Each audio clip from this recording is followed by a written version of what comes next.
Good afternoon, Multiverse, and welcome to another episode of MNW Warzone. I'm your host, Warzone General Manager Jerry Aldini, and with me back from his personal leave last week is Michael Montoya. Hola, mi gente. How's it going, my people? How are we doing today? I'm doing great. How are you today, Michael? How was your time off? It was pretty needed. Pretty good though. Just last week had a lot of stresses on backstage. Not naming any names, I may have maybe one or two things I'd like to retract from my statements the week beforehand about certain groups, but other than that, it's been great, very illuminating, very I'm fine. Michael, that was very convincing. Yeah, do you think the brass will buy it? I don't think I'm in trouble anymore. I think we're good. With that said, ladies and gentlemen, we have a great show. It is time for round 3 of the C101, starting right here. Michael, last night on our sister show, Friday Night Flashbang, they ran round 2 of the Block B, and that turned out, well, you want to see how that turned out? Yeah. All right, well, let's take a look at the numbers as they stand. So here's where we stand going into round 3. Holy sweet Gemini. Right here on Warzone, we come into this block today with Madjack, Dagrik, and Gingerboi, all currently undefeated and sitting at 4 points. Zako Duo, the Janitor, Lady Boots, and the Madness standing at 2 points apiece. Daverman, Aiden, Xero, and Jack Abbott still need to score and get on the board. Today's a big day for those 3. Over on Block B, Suicide Gemini stands alone as the only undefeated member of the Flashbang block. Our own Jack Andrews sitting right behind him at 3, well, not our own, sorry, Jack Andrews, the Black Prince, 3 points, having scored a victory and a draw. The champion, Victor Vicious, our own Devin and Sam Jacks, Brolkaiser and Zericus, all sitting at 2 points. Kuso Kale, Michael Macabre, and Graven Allen, all with 1 point, having successfully had draws. That's right, we have finally had 2 draws. It happened last night on Flashbang. This is where we stand going into today's 3rd round. Michael, who do you like? Well, I was just going to say that's real surprising to get some draws out of Flashbang. They're usually a pretty damn hard-hitting show. So, you'd expect them to go all down, drag out. But, we got some of those draws on the board that, and like you said, don't turn your nose up at that. That can save you a shot, when we get into the final stages of this whole thing. It can. I don't know. I might have to go for the world champ here. He's just been real strong. He's been holding it together. You're pulling for Zako Duo today? I think so. Well, that's it. I mean, Zako Duo. Actually, we are kicking off the day with the champ Zako Duo facing off against the leader of High Voltage, Aiden Xero. Before we get into that match, let's actually hear from the Cursed Future himself. Well, last week was an eye-opener. I'll take that L. Time was running low, I got desperate, figured I'd put you away with the one move that's never failed, and you squirmed through my fingers again, Madjack. But I promise you this, I'm not done with you until I see what little pumpkin seeds you have in your head are scattered across the ring mat. And I can take solace in one thing. Congratulations to Zericus, your longest road partner. He put away a world champion in less than half the time it took you to do it. Does it say more about Victor or more about you? I have to wonder, Are you still up to the competition on this side of the fence? Or are you feeling the heat and starting to slip? Time will tell. Until then, I have you in my crosshairs, Aiden Xero. In high voltage, while Jake annoyed me, Wonderball and Leonid barely registered, and Chaz pissed me off, I despised you. You were a loudmouth thug who reduced my pain, my struggles, to that of a screaming child. You took my existence and turned it into a puberty metaphor. This match could get very personal, and I could take great pleasure in making you finally eat those words from long ago. But, in hindsight, maybe you had a point. I did spend my last 2 years here just throwing insults at whoever I wanted, screaming about what's unfair. But now, I've stopped whining and got shit done. I revolutionized this company, changed the game, and now stand with a title you could only ever wish you can hold. And after last week, I'm learning I've still got room to grow. So this match will be all business. I can't let Gingerboi, Dagrik, and especially Madjack get ahead of me. So do us both a favor. Just keep your damn mouth shut and fight me. Strong words from the Multiverse heavyweight champion. But Michael, no time like the present. Are you ready? Let's head down to ringside. Let's do this.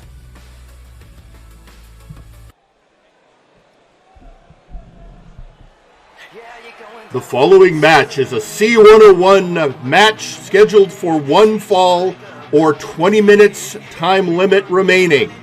Introducing first, representing High Voltage, he is the cyberpunk prodigy, Aiden Xero. And here he is, the so-called cyberpunk prodigy, a man I had to teach what a shark was, Aiden Xero. Well, he now knows what a shark is, but, he's still probably got a lot on his mind. That's why I was, pulling for the champ at this point. The champ is focused. He's got that whole Madjack thing floating around his head, and he can't let that get to him. That's going to really hone him in. Well, and to your point, I mean, Aiden has been super focused on Gingerboi. Well, Gingerboi is currently undefeated in this tournament. Aiden still has to score. Yeah, that's got to be weighing on him. So we're going to have to see if this is a bit, talk about a hard opponent and somebody who knows them. Like we heard, they used to be in High Voltage together. Yeah, they definitely had their time to face off with each other and have some talks. Zako wasn't wrong. Aiden was merciless to him.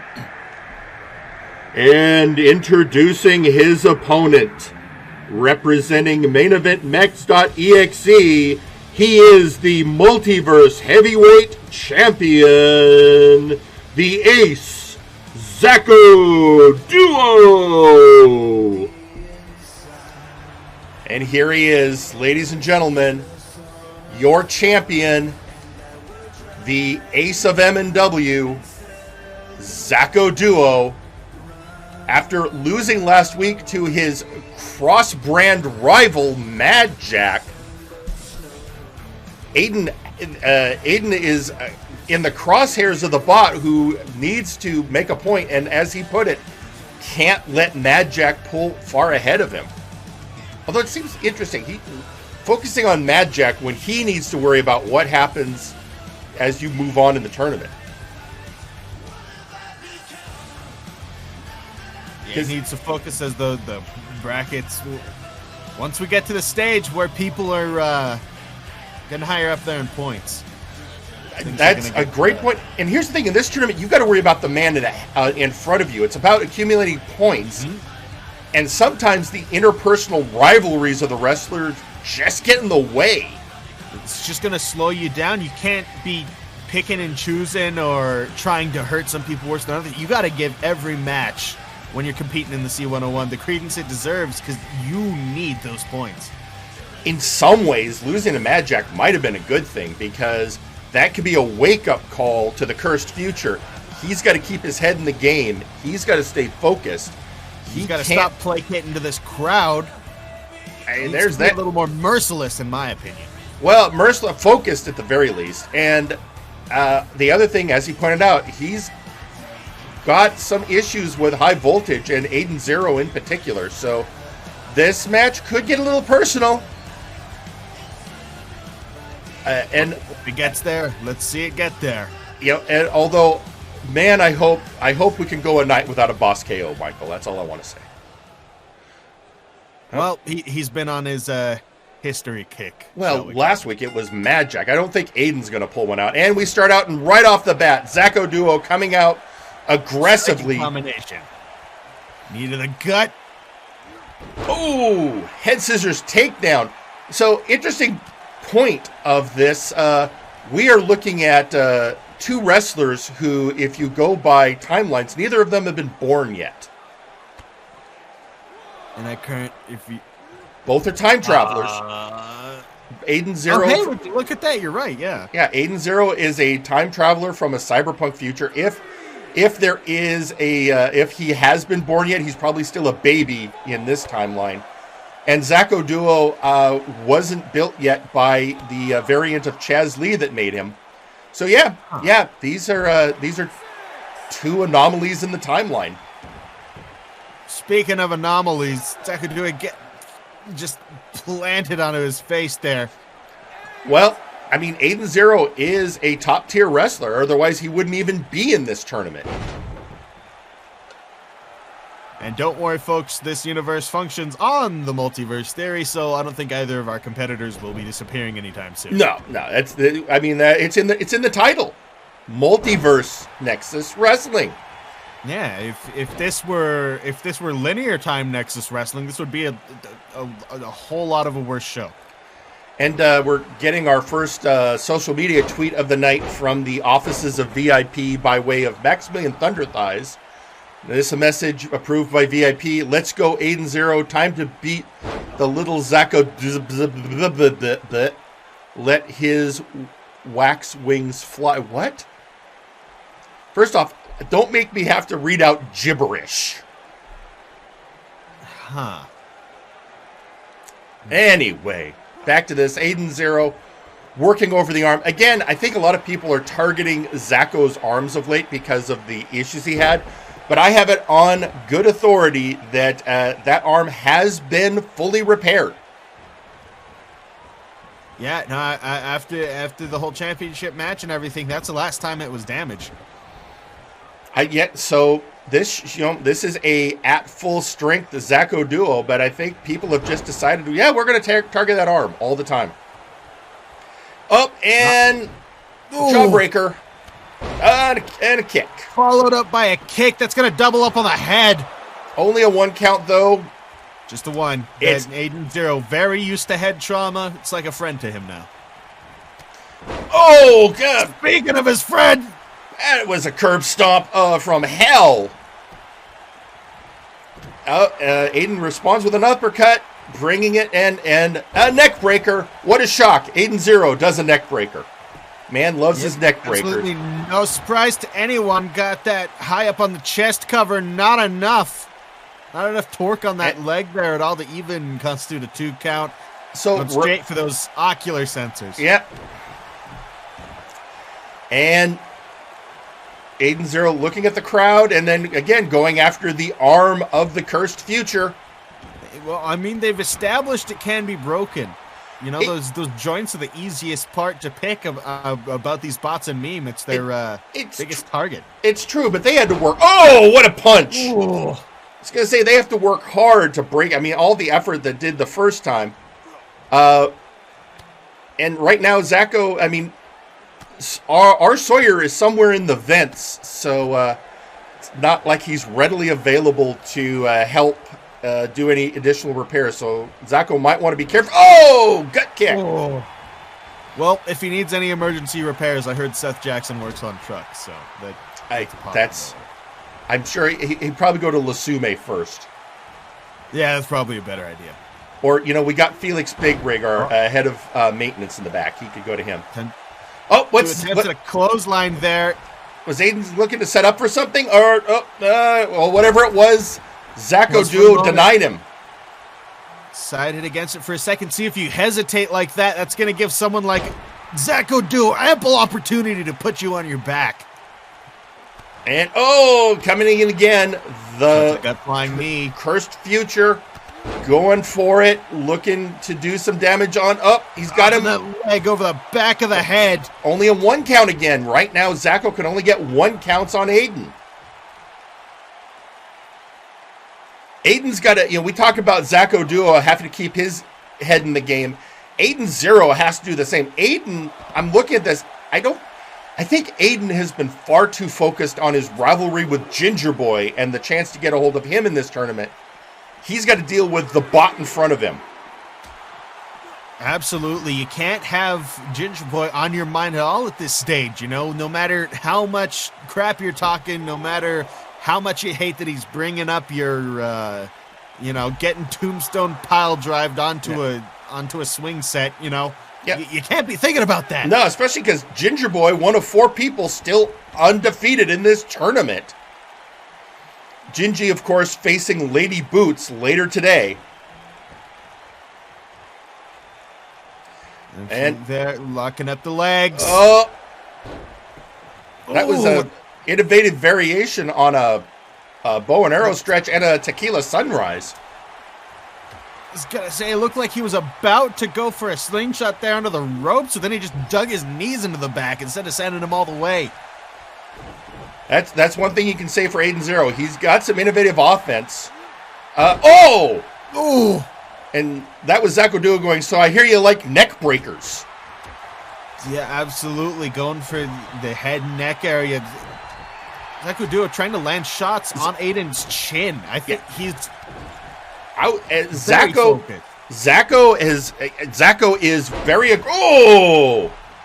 face bulldog, standing bulldog right there in the 1 count again. I was going to say Zako is definitely very aggressive today, very focused. Not happy that he lost a match last week. Not just that he lost the match, but to Madjack of all people. And I think he's really trying to poke holes in Aiden Xero here. You see, the Aiden Xero, those holds when you get him locked in on those, he's used to that bodily pain, that harm like this. Yeah. But if you combine it with the strikes that Zako Duo is doing and wearing down his body like that, look at this. Look at this wrenching on that arm, returning the favor. But he's been just riveting his upper body with strikes. And tweeting out on social media from the account Merciless Merc, look at this, the remnants of a rivalry coming from the future of Xero's predecessor.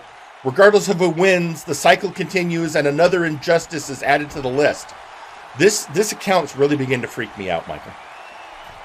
Yeah, there are a lot of things that have been going a little bizarro on us lately. And that was a good hangman choke by Aiden Xero.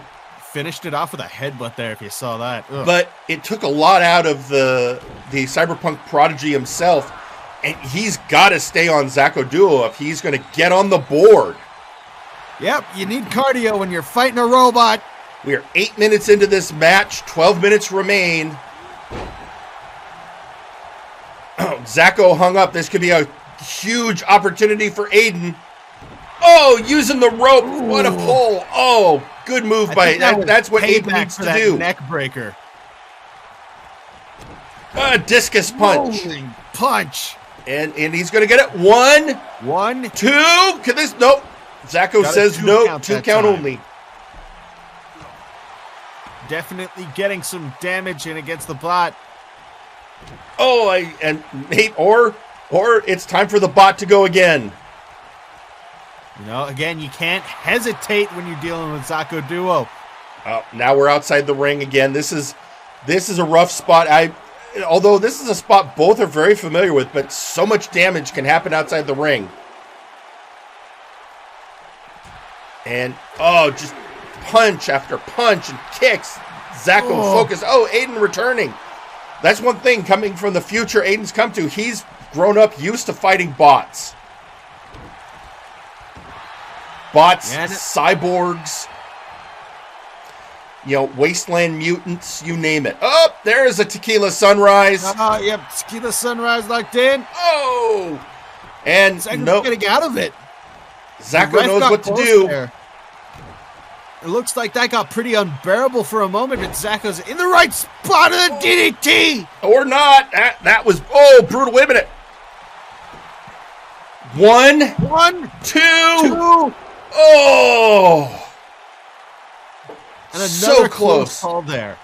Oh, what's he setting up for? Are we going to see it? Are we going to see it? This is where the conditioning of Aiden Xero comes into play. Oh! Robots. Oh. 1, 2, 3. Here's your winner, Zako Duo. The cursed future does it. He is now sitting at 4 points, Michael. Back to the laser monkey bars with you. And Aiden Xero still with zero, has yet to make it on the board. That's gotta be another blow to him, to his confidence. To what about high voltage? What about their whole thing with the three kings? What about the whole chair thing? That is a great question. Well, as we're getting apart. As we're getting to that. Now a moment ago, I had mentioned R. Sawyer and that we haven't seen him for a while. That he's been in the vents. We actually have some word on that. So really quick, let's go hear from another part of Meme. Let's hear from R. Sawyer. These vents are endless. Surely I must be right on top of something. Why do I hear music? I see we have more guests. Wonderful. And how may I help you today, Sawyer?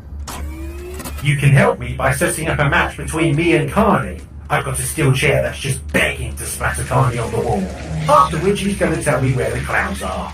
While I do admire your direct methods of violent conversation and going after the walking potential HR disaster known as Carney, I do think you may need to tweak your negotiation subroutine a little to be a little more convincing for me, Sawyer.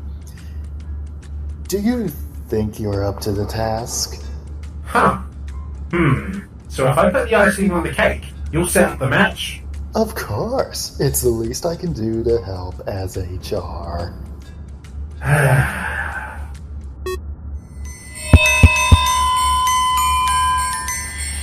Hashirento iyo kaze no yo ni tsuki ni hara wo hado.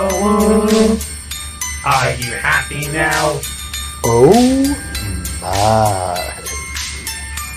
That was absolutely wonderful, Sawyer. I will get you the contract for the next match. Now, I must inform you, it will have some small print for my wall! Sawyer, Gorm is going to shut you up. Oh, shit! My other wall! Malice, superior, inferior.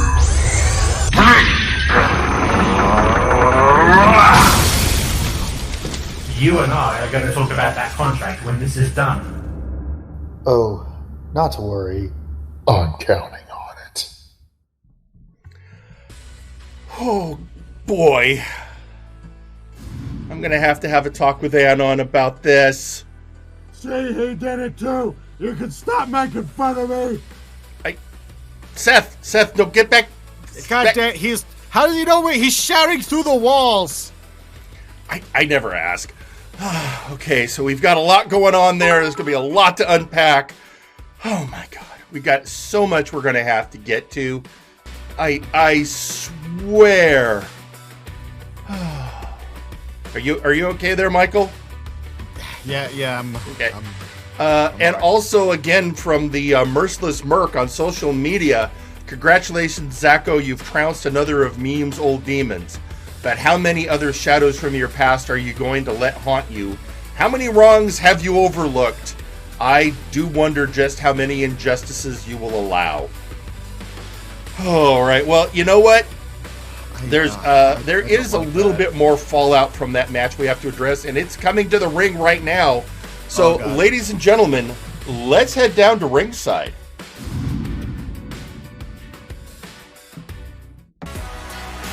It's Wonderball, that 1/3 of High Voltage, coming to the ring. I guess he's got something to say after seeing his leader, Aiden Xero, lose his third C101 match. I wonder what's on Wonderball's mind. Oh, we're just gonna have to find out. Yeah, here we go. The human choking hazard.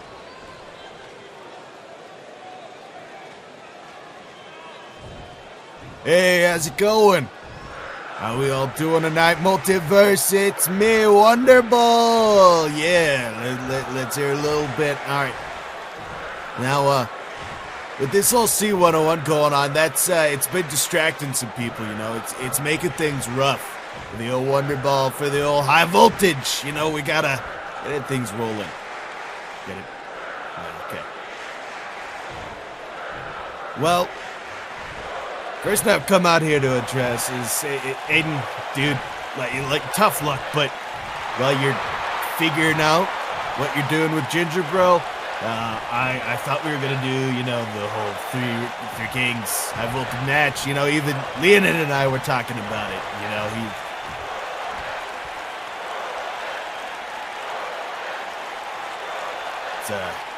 it's hard to get that guy talking about anything, and. I don't know if you're trying to avoid things or what's going on, but you remember the old chair thing? One of us could have gotten hurt, like Dagrik level hurt, like legit messed up, like playground 4th of July firework mud match with spikes and crap messed up, you know? So, just after this C101 biz, let's get it together, dude. We gotta show them what's up, you know? And, that doesn't go well. You know, it's going to weigh on all of our consciousness, because I know we can beat those dudes. You know, they're going to be a real challenge, but I think we can do it if we're all, you know, focused. So, try it out, huh?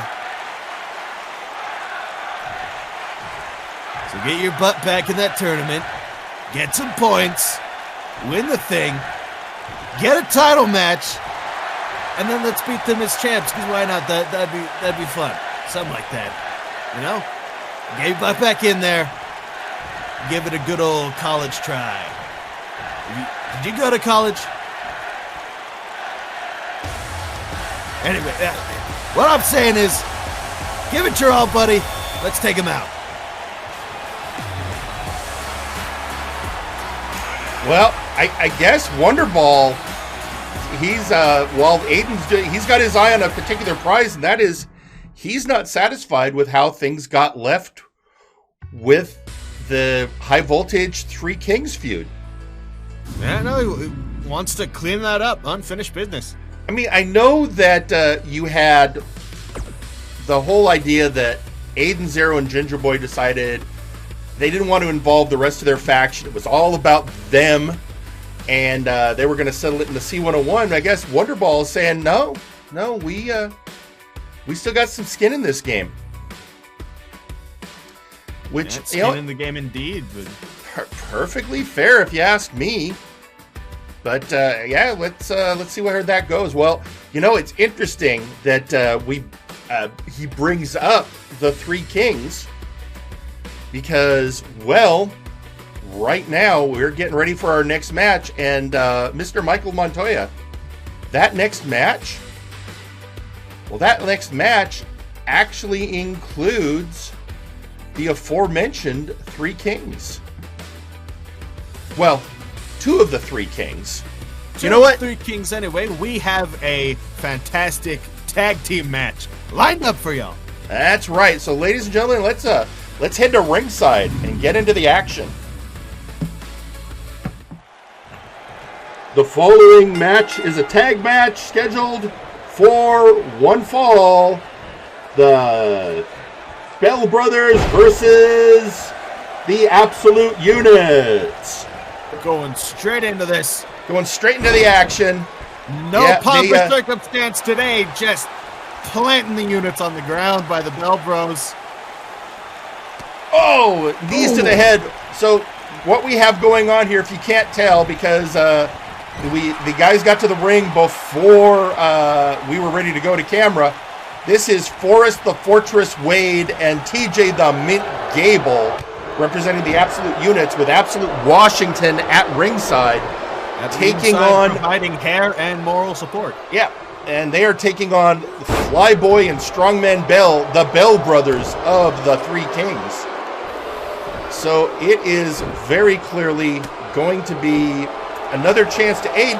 Somebody at some point has to face Shoot Nation for the Unified Tag Team Championship once the C101 is wrapped up.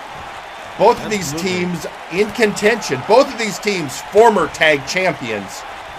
They'd like to hold that gold again. See, you also have to wonder if the Bell Bros feel the same way as Wonderball. If they want to get things done with the high voltage. I mean, that's a great question. Possibly, I mean, they're a very competitive team, even more so since they came back to action. You know, that heavy zero fear attitude that Flyboy has adopted. So we'll have to see. Meanwhile, the Absolute Units, they have been on a hell of a streak lately. TJ the Mint Gable had a shot at the hardcore championship in a the Workgate Hardcore. He got the respect from Dagrik. He did. It was a banger of a match. It showed people that he went the distance. I mean, he didn't win the match, but he showed he could handle himself with the big boys. Speaking of big boys, the Taxman cometh. Yeah, we got the big boys in the ring. And also, Jerry, don't say banger. Stick to, like, slobberknocker and, words that are in your vocabulary. Hey, look, okay? I've been in this business since the early 90s. And that's the problem. And I know how to call a match, all right? I also know what it's like in rings. Oh, hey, by the way, did you get my early Christmas present? It's uncomfortable around the butt and other areas. Well, we have people who can help you with adjusting the ring gear. That's part of what you have to learn. I don't want to be felt up backstage again. Anyway, let's get back to this match. Straga, did you see that assisted? What was that? An assisted DDT? Dear Lord! I mean that is what happens when you have an expert tag team, especially two brothers who know each other so well and can coordinate like champs.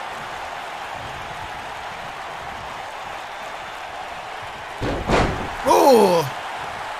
They got those head scissors swinging around. Gonna put some torque on the neck, not just Cindy to the floor. Tagging Strongman back in. Yeah. Well, you the big boys of the teams. This is what people want to see.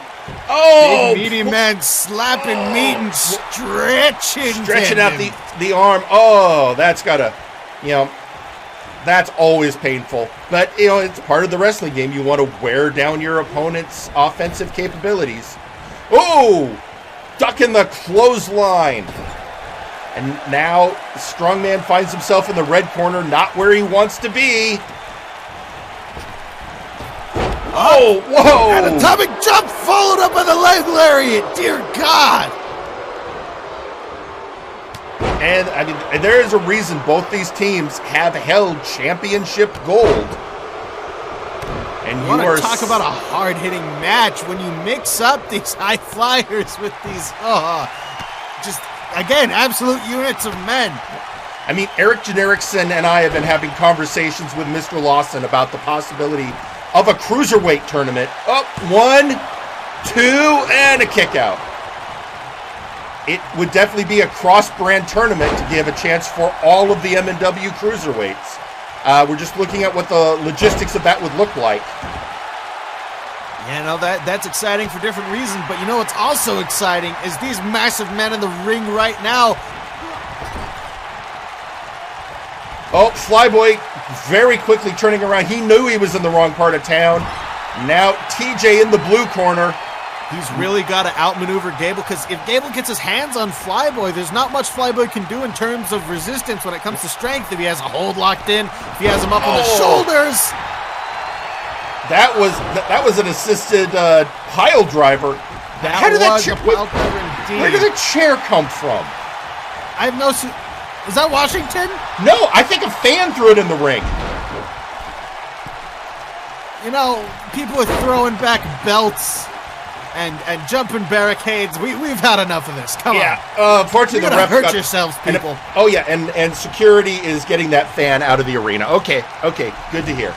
Yeah, politely ask him to leave, and by that I mean take him out behind the woodshed. Yeah, the last thing you want, people do not do this at home. These are professionals. Do not get involved. They know what they're doing, and you'll just get hurt. And, what a reversal by the Fortress. Look at that athleticism of that big muscles. Them big muscles, they're not just for show. They move. They move, Jerry. And he's got a lot on his mind because the year's coming to an end and people are going to start working on their taxes. Oh, yeah, absolutely. I know once I get my paper, I already have my appointment with him. All right, going for the pin. 1, 2, and a really good job by Flyboy getting that breakup, even though the interference from the Mint. The absolutely lightning quick travel across the ring, and that lightning quick drop to the floor. Oh, Strongman getting distracted by Absolute Washington, and that might have cost him, giving the Taxman a chance to get into. That was a nice try, but Strongman veteran enough to get out of the way, and now look at that. That is a lot of man. And a moonsault to press. And a breakup by TJ Gable. Overhead press followed by a moonsault press. He's just getting a workout in. Yeah, Strongman was going to take him out of the ring, and the Mint went, no. That was some damage Strongman didn't need to take and really can't afford to take at this stage. And now you're just going to see, you know what? What he lacks in size, Flyboy makes up for in brutality. Yeah, brutality, or as someone who's hokey and weird like Jen Erickson would put it, heart, quote unquote. Oh, drop kick. And he's going for the pin. 1. Broke up at 1 by Gable. Strongman not happy. The ref telling him, get back out of the ring. Up into the outside. And there's Flyboy. Size things back up. Oh, no. He's going for it. Oh, no. Here it comes. Getting into it. Lucha, lariat. That was the C kick.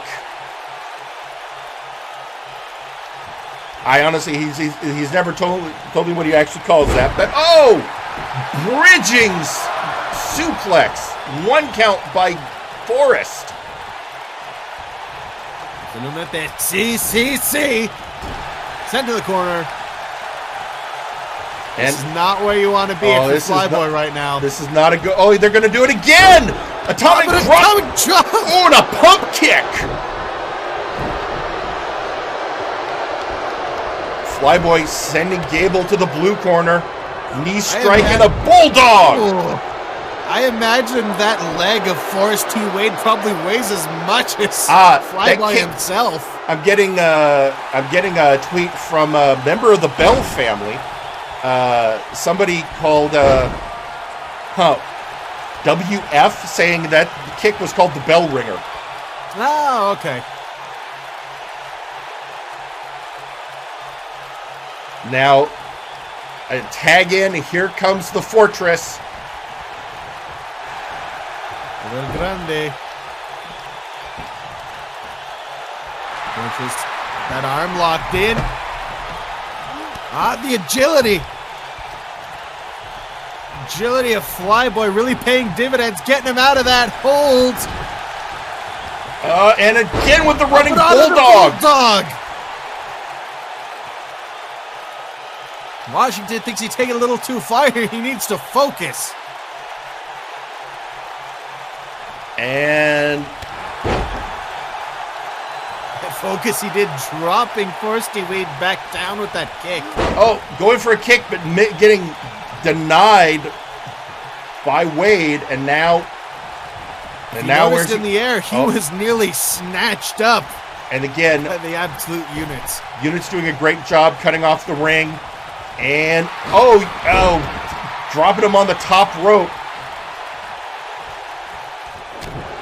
Oh no, this here we go. This is not good. Oh boy. He was caught in the deduct this.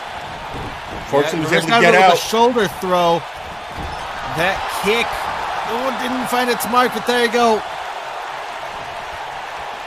Now he's here we go.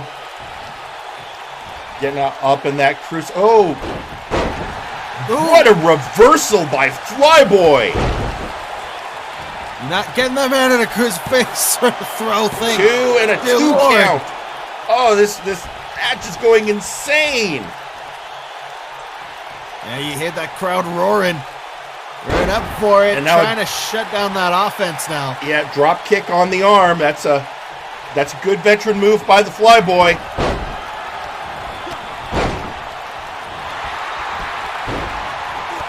Oh! Got that combination, ending that with a kick.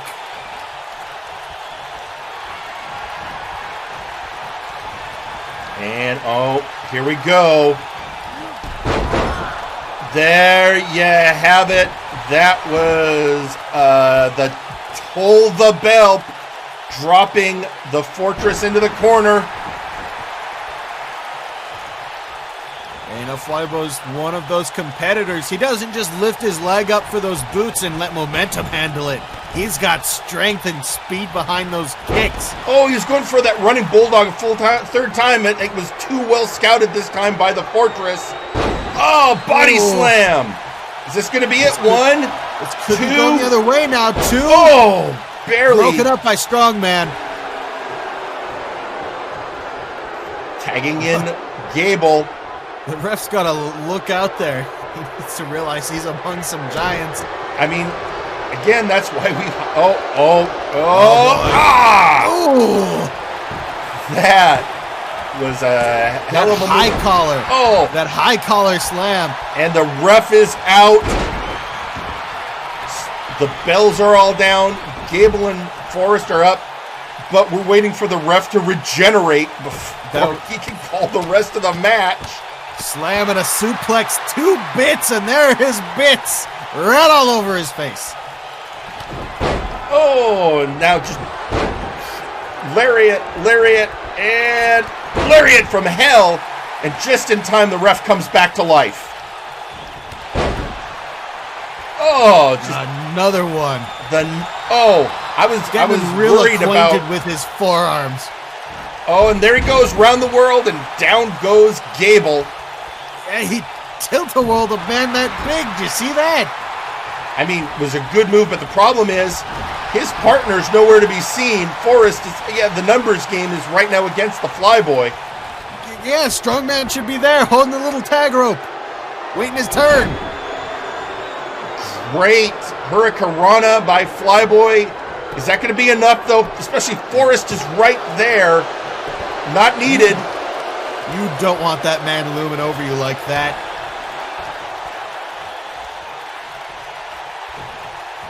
And here comes, and into the, clothesline in the corner, turning him around. Oh, wait a minute. What's he setting up for here? Yeah, you're going to see it again. Toll the bell! Ooh. 1, 2. Drop kick. 2 count. You want to talk about intimidation? You talk about me being afraid for my life. I got caught in the elevator with the units when they started roughhousing. Bell ringer. 1, 2. Bell is rung. Oh. But I think he busted the mint open. And oh no, is he going for it again? He is! Oh my Second God. bell ringer. Forrest, you got to get in there, man. Oh, kick out at 1. However, The ref is distracted. Ref is distracted over the shoulder. that's the problem, not having Gingerboi at the corner of the bells right now. Numbers advantage belong to the units. But Gingerboi taking on Lady Boots later tonight in the C101.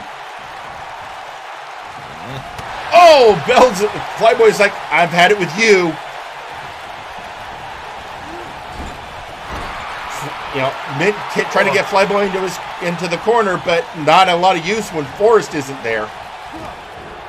This is the time of year where you start seeing these competitors come to life because they're being stretched thin with tournaments, with their feuds, whether that be blood feuds or just a regular good old I'm pissed off at you. This is really stretching our competitors thin.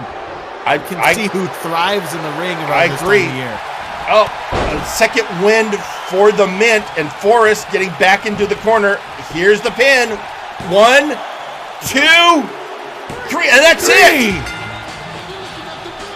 What did I tell you? Winners, the absolute units. You know, you got Washington in there being that actual distraction, but then for the Bell Bros, you have a distraction. You have Gingerboi not being there. There's one going on, like backstage and out here in the ring. I mean, Gingerboi, let's be honest, Gingerboi, he's got a lot going on. He's currently at the top of the C101. If Gingerboi were out here, do you think he would stand for Washington sitting there distracting his friends? I mean, let's be honest, Michael. He has to face off against Lady Boots. He needs to be completely 100% present for that match. He needs to scout out those kicks is what he's going to need to do for that, but I digress. Let me check for where we are with the backstage. Actually, hang on to Pete. I think Pete's coming in. Get that man a headset. Get that man a headset. Hey, Pete. Ladies and gentlemen, we are being joined at the commentary booth by our own Pete McPherson. I hear it's been crazy in the backstage area today, Pete. Yes, many plates, many spinning. Hi, how are you?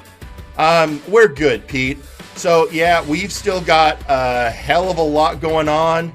And before we get into the next part of the action, so we're getting ready for our next C101 match. It is going to be the Janitor facing off against Jack Abbott. This is going to be another one of those big must-do matches. Janitor on the board with a win. He has 2 points. He won them last week in round 2. But Jack Abbott still with 0. So this is a high pressure for both of them. Janitor obviously wanting to get into the 4-point club. Abbott just wanting to get on the board. But before we get to that, there's somebody else we need to hear from. Ladies and gentlemen, the one, the only, the leader of Blood Money, Sir Uncle Dunk.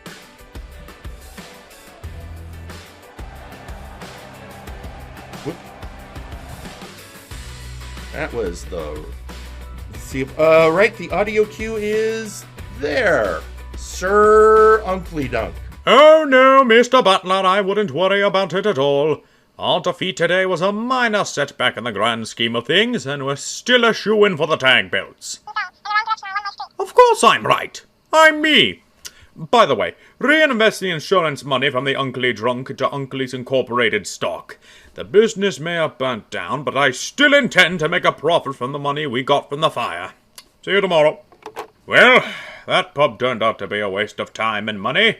Lesson learned, don't bother with the restaurant business. At least most of the money for that place came from Thunder Thighs.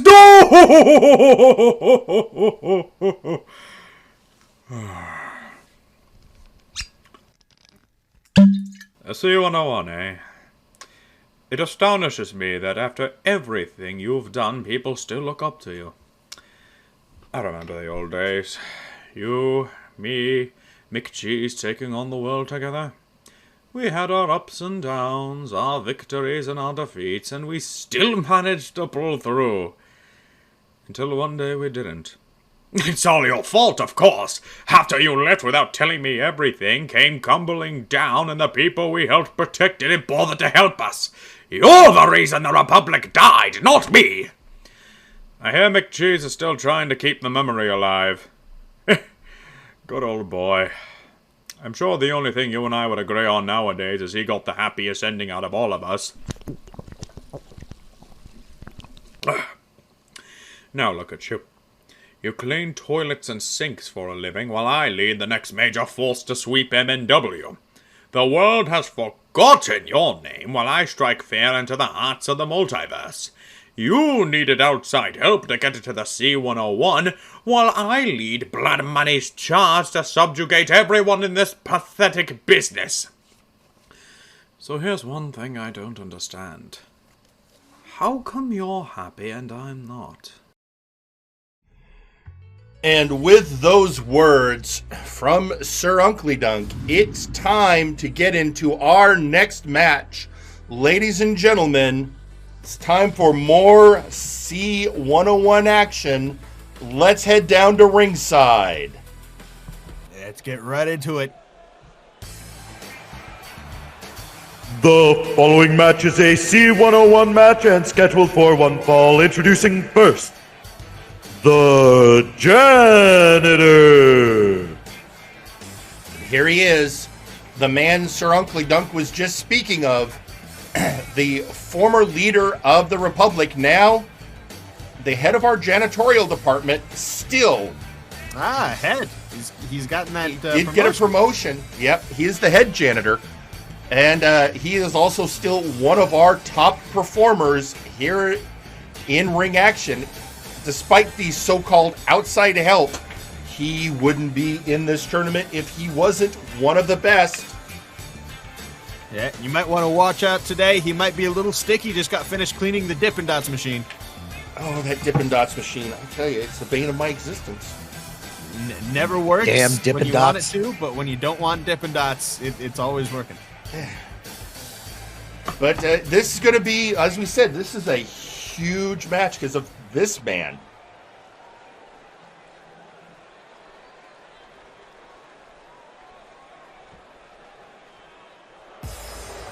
And introducing their competitor,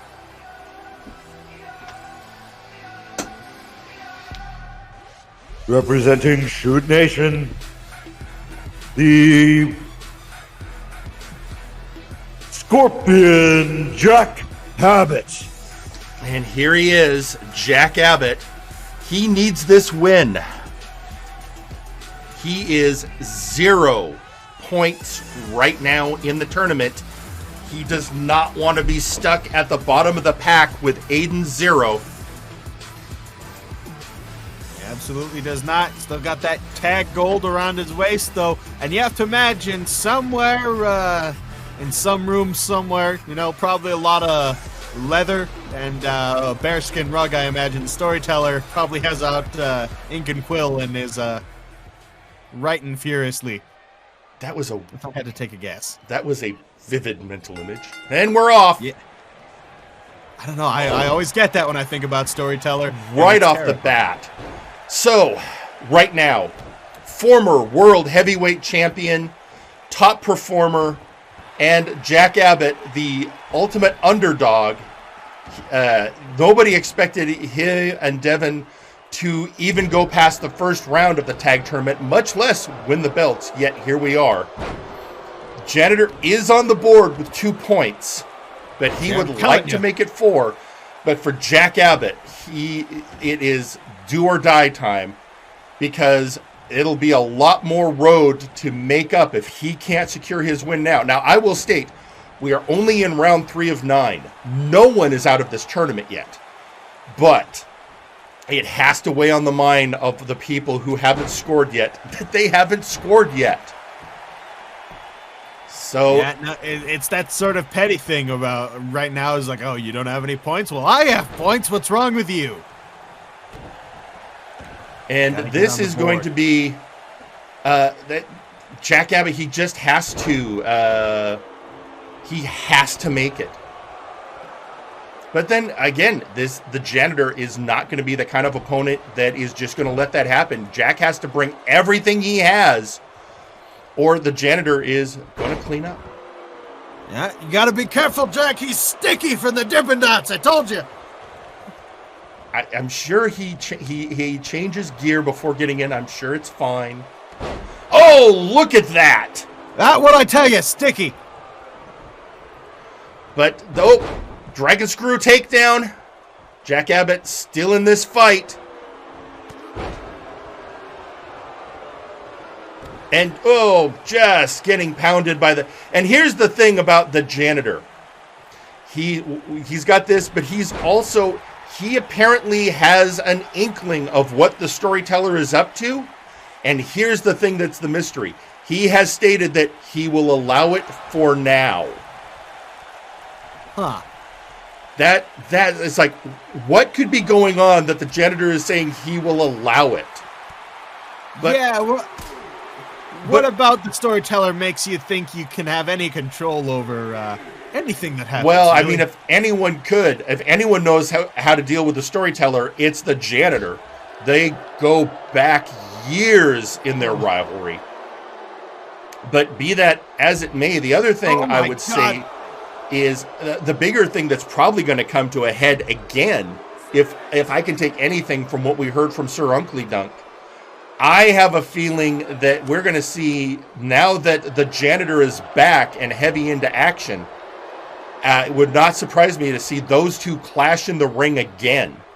We're also going to see the Janitor busting open Jack Abbott on the LED screen there. You, like I said, you don't sleep on the Janitor. He is one of the most highly skilled, one of the most experienced wrestlers in the company. You see, now Jack Abbott's going to be sticky. Everyone's sticky. I think you have... Do we need to have a conversation? Are you sure you're okay? You don't have germophobia, do you, Michael? I thought you knew this about me. Do you not pay attention about my weekly email blast? And going back into action. And down goes Abbott, face to the mat. Meanwhile, never mind. 2 count for the Janitor. Also tweeting out on social media, Mr. Butler still feeling a bit out of it after being clipped from by the boss Scorpion. I mean, that's true. That Blood Money is one of the people contending for a shot at the belts. So that can't be forgotten. But in the meantime, Abbott's got to focus on the man ahead of him. Yeah, as we heard earlier, Ungly Dunk pondering the C101, thinking about the Republic, those good old times, thinking about Cheese, thinking about this man in the ring right now. Well, and as Ungly said, he's not happy with how things are. Another the Janitor seems 1, 2. Only a 2 count. The Janitor seems to be in the best mental state of his life. The Janitor, he's got that calm control in this match now. Do you see that casual 2 count? He's been taking it at his good pace, but he still has control here. Yeah, he is collected, he is focused, and he knows what he is about. You think this has anything to do with Abbott needing his tag partner here? Do you think he's not used to not having that support? I mean, singles action is not his specialty. So that does weigh on a man, and it does make it harder. We've seen that time and again. Some people can make the switch. Others, that's a switch over that is not easily made. That could be a big reason why Abbott's not on the board yet. You have to wonder if those MMA techniques are going to phase someone like the Janitor. 2 count again, and the Janitor bringing an elbow right on. You know what? There are a few things that hurt as bad as an elbow strike. I don't think people really understand how sharp the elbow can be. If you want to bust a man open, you want to use your elbow. Yeah, see, that's a solid point on the body. Even something like a fist, there's joints and there's give. You know, you got the ridge line of the knuckles, but then again, it's still attached to tendons, but that elbow, it's just a bone.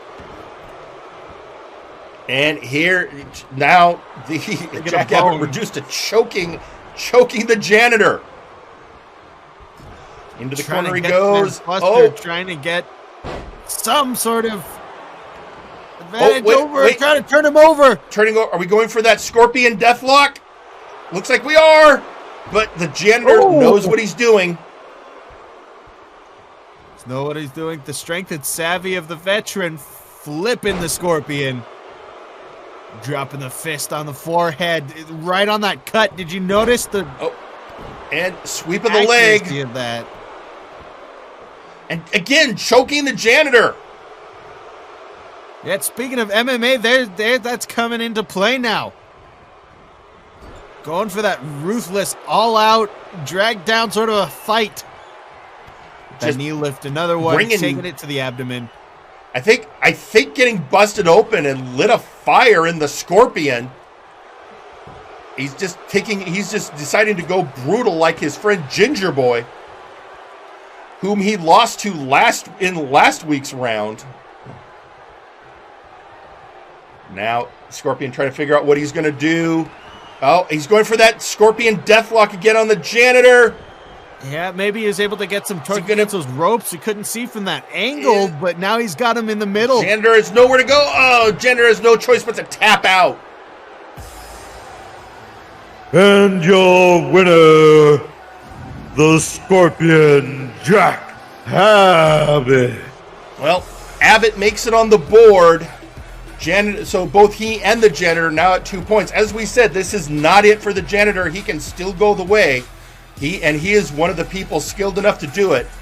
But as we said, it was do or die time for Abbott, and he decided to do.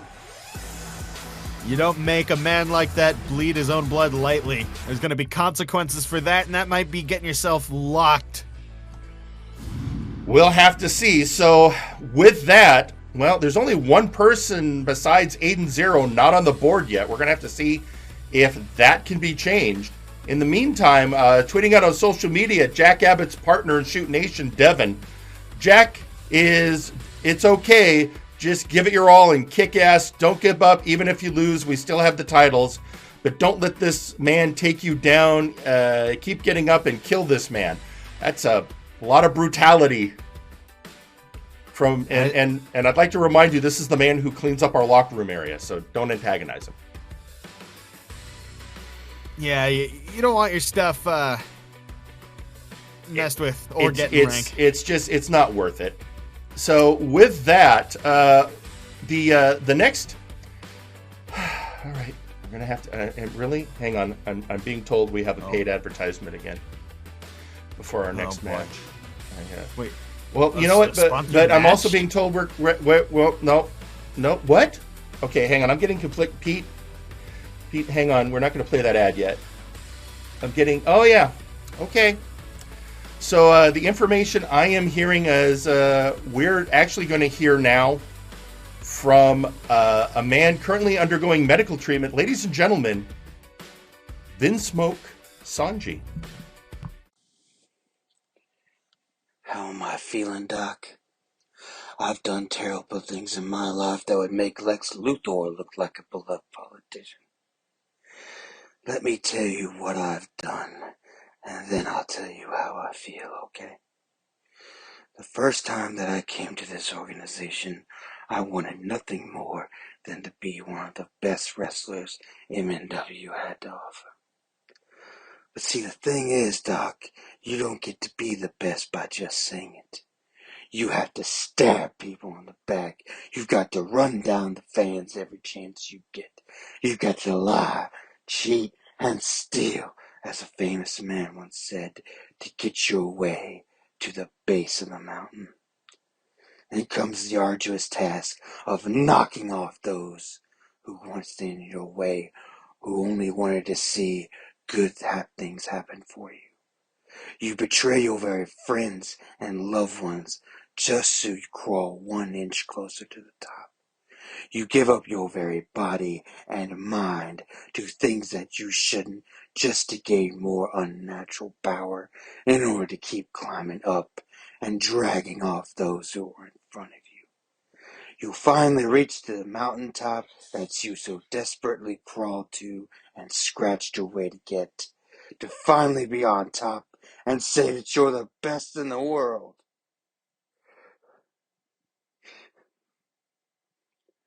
But you realize, when you look down, and all your loved ones despise you.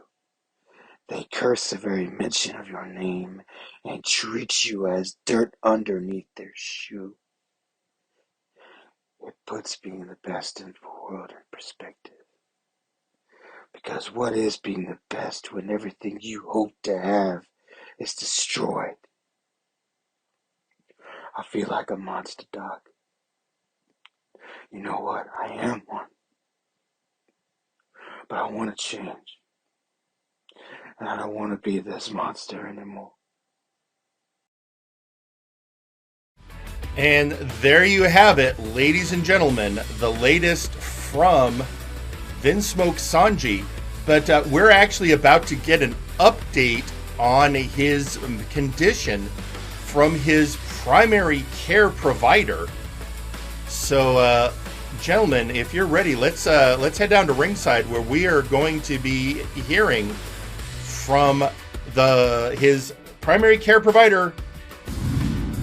Yes, ladies and gentlemen, it's Dr. Caliban.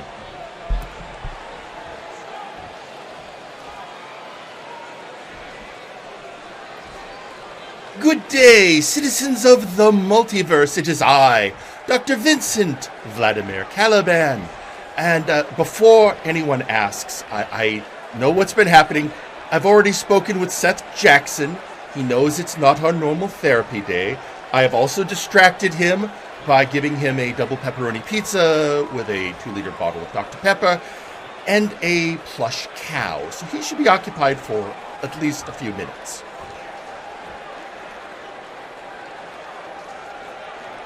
Now, to matters at hand. The care of one Vinsmoke Sanji. I believe some people heard a excerpt from one of our therapy sessions. I know it sounds like he is depressed, and he is going through a lot of emotional turmoil, but I tell you, this is part of the treatment. It is a good sign, and we are in fact making progress. We have managed to remove the mask and make it so he can go without it. We've actually gotten rid of many of the vestiges of the parasitic infrastructure in his system. But there are remnants of it. We haven't excised it 100%. And even though his life is no longer in imminent danger, well,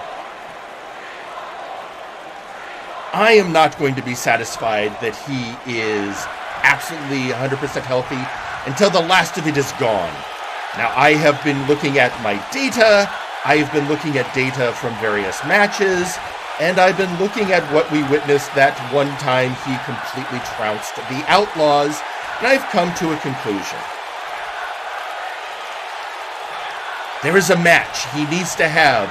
There is an opponent he needs to face. It has nothing to do with his history.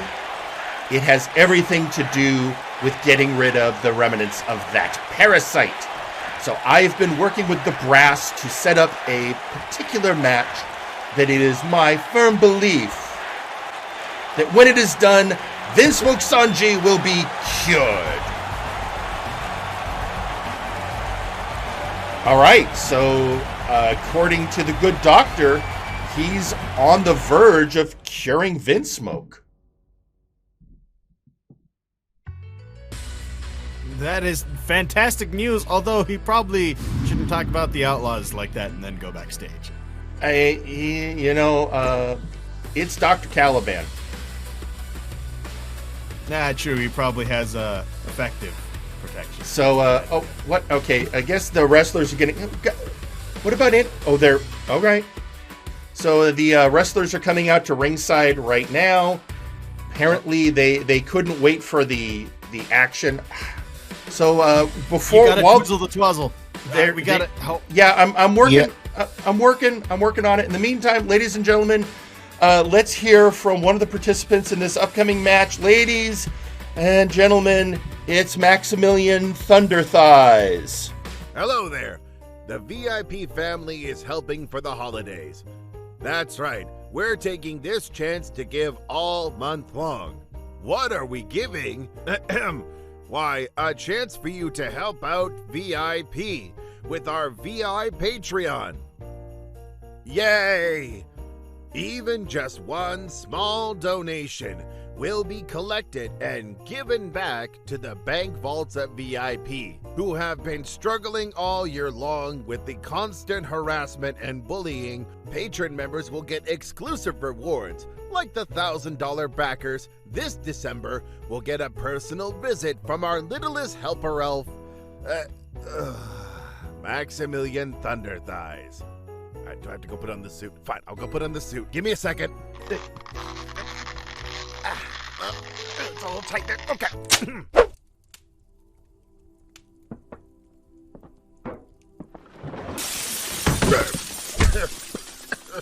Ho, I came to collect. Oh my God, there's a burglar on our roof. Honey, get the shotgun. I think it's a fat one. So remember this holiday to bend the knee and open your wallets for those who need it most. VIP. I'm gonna get out of this suit. It's starting to itch.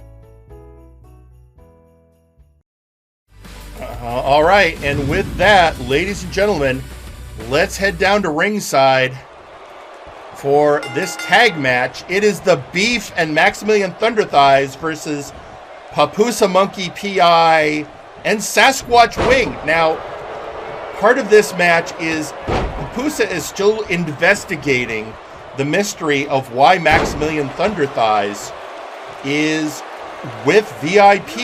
He got information from Zako Duo that has put him on the trail, but he's not satisfied. He's still looking into it. He has said he's working with a partner in the investigation. Before the match, we asked, is it Sasquatch Wing? And apparently the answer is no.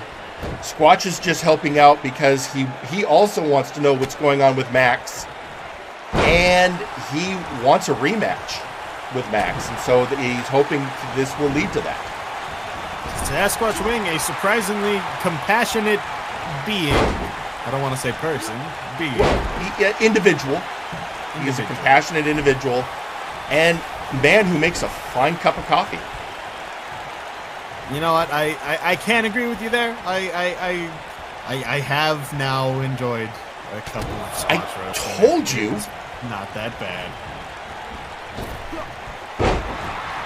I told you it was good stuff. Meanwhile, the Beef and the Squatch going at it. Tiefling versus Sasquatch. The Beef, the biggest tiefling you're ever going to see.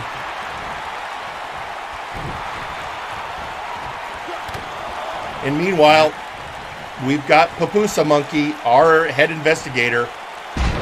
I know the man would like to just get back to what he really wants to do, which is wrestle. But no, he's got to deal with this stuff.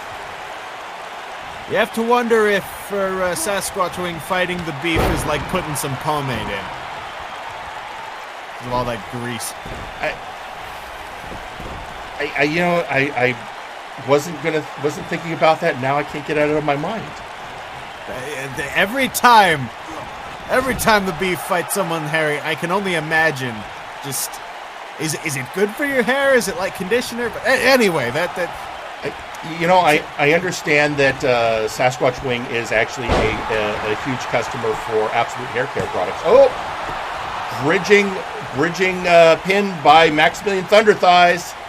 Up, swipe of the legs by the Squatch. And now again, these two are old friends. Squatch having a match. He wanted a singles match, but due to various issues, Rapture New Road ended up in that. Right now, not a problem. Rapture New Road is actually over on Flashbang, participating in the Doom Trios tournament. And I have a feeling that VIP would not want to let Maximilian alone. What? You never know. Meanwhile, there goes Squatch again. Squatch knows Max really well. Despite being in sort of a dicey situation with the corner, he is maintaining control here. I mean, Sasquatch Wing, even if Pupusa Monkey is not his normal tag team partner, Squatch is a veteran of tag wrestling and knows what to do. Right now, though, he is in the wrong end of the ring, over in the blue corner, not where he wants to be. A lot of danger with Beef being right there for Max. Some specifically going over that arm, thinking, trying to make it harder for Max to get off the max damage, maybe. Stomping on the chest of Maximilian Thunderthighs. Sasquatch Wing slingshots him to the corner. Ooh, goes for the knee lift, but misses. Maximilian Thunderthighs taking him out of the ring. Yep.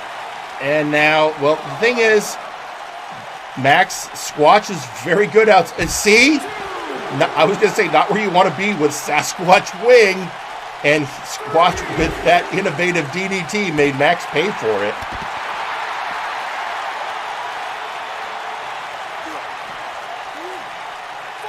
Oh, boy. Off of the hardest part of the ring. Hanging him up on that apron against that LED screen there. And throwing him out. And here comes Squatch. That ain't a curve, folks. That's a solid rim of basically a large TV screen. Into one of the neutral corners. Up he goes. Oh no, what's Squatch planning? What's Squatch planning? Oh! Agility and strength. Now he's just 1, 2, and Squatch and Beef not even bothering to move for his partner. Max now into the red corner. Reversal by Max. Elbow by Squatch. Insanity. Yeah, we're getting some good names thrown out for the tag team of. So this is interesting. This is interesting. We're getting a tweet from Maximilian Thunderthigh's account, even though he's in the ring. So somebody must be tweeting on his behalf. But wait a minute. First, let's see what Max is planning. Max, what are you doing? Oh, maybe it's one of them scheduled tweets. Yep. Well, I don't know. It could be actually. Wait. First 1, 2. Kick out at 2. Yeah, the tweet says, "We will have our one-on-one sometime, but for now, time for VIP to clean the coffee grounds." Or coffee grinders. Sorry, I misread that. It could have been a time tweet. If he knew he was facing, because I think he knew he was facing Squatch, or could be a VIP intern tweeting out for him. That'd probably be a bad idea. Keep the Beef away from any grinders. I feel like hamburger. Good point. Drop hit him on the head.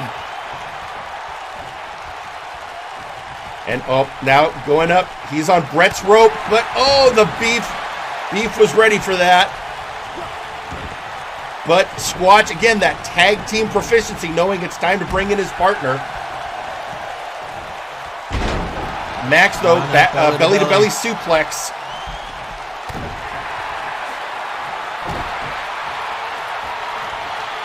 Pounding down. Was relatively fresh, but Max trying to take that away from him, trying to get those cobwebs up. Yeah, Max taunting him and now bringing him up and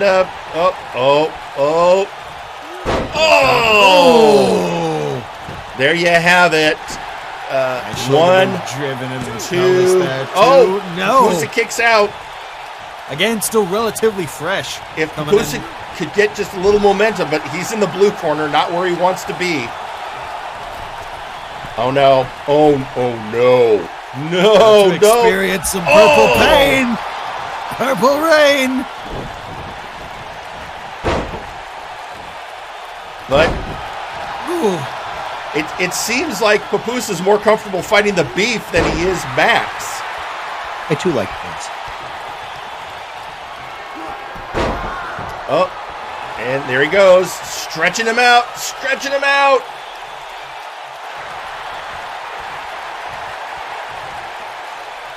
Now the Beef just Oh no. The strength of the Beef on display here. I was going to say that was a bad place for Pupusa to get himself. Now, just the disrespect from the Beef. What do you expect, of course? But, and Pupusa back in the blue corner. And again, a quick tag. VIP. They like those stomps while your partner is holding him. Looks like Pupusa had enough of that, though. Absolutely, he did. I think Pupusa was thinking about tagging in Squatch, then realized that Squatch needed a little bit more rest. So he's going to keep working him on those arms. Yeah, Squatch needs to get those cobwebs off, though. This is becoming two separate singles matches. Both these teams need to start tagging. You know, getting those quick tags in, start getting that stratagem going. I mean, that's what VIP has been doing well, pulling him back to the corner, but they need to tag. Yep. Max getting him over into the blue corner and off the ropes. Oh, and I think little assist from the Beef there, I think. Yep, definitely pushing down on the pelvis. Jawbreaker by Pupusa there. Getting out of the corner. Oh, looks like he was setting up for something, but Max got out of the way. Oh, again, great job cutting. Oh, I was going to say great job cutting off Pupusa from his partner. Pupusa was ready. Max over in the red corner. Pupusa. Max and Beef. Wait a minute. Pupusa's talking to him. I think he's asking him some questions. It's not the time for a questioning, Pupusa. I mean, it's not the time for an interview. Pupusa is an investigator, and Squatch is. I think they're doing good cop, bad cop in the corner. Good cop, bad cop doesn't matter when there's a knee in your face. Be more Max good cutting that off. Be more good cop, Squatch cop, but still.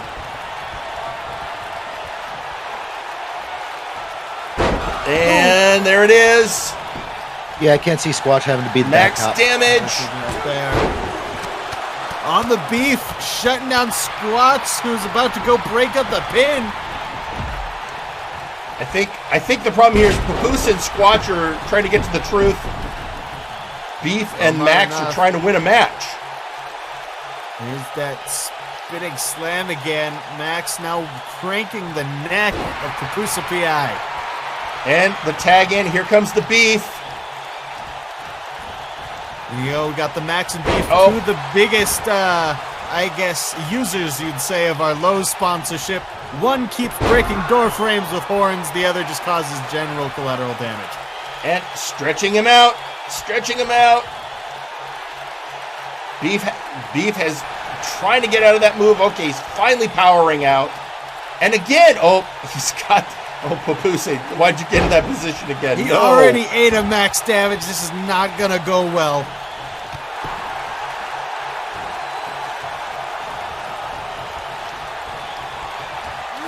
And slamming him down. And, I thought he might have been going for a sexplex, but looks like Pupusa was able to get out. Sexplex does not connect. One count. Pupusa in charge.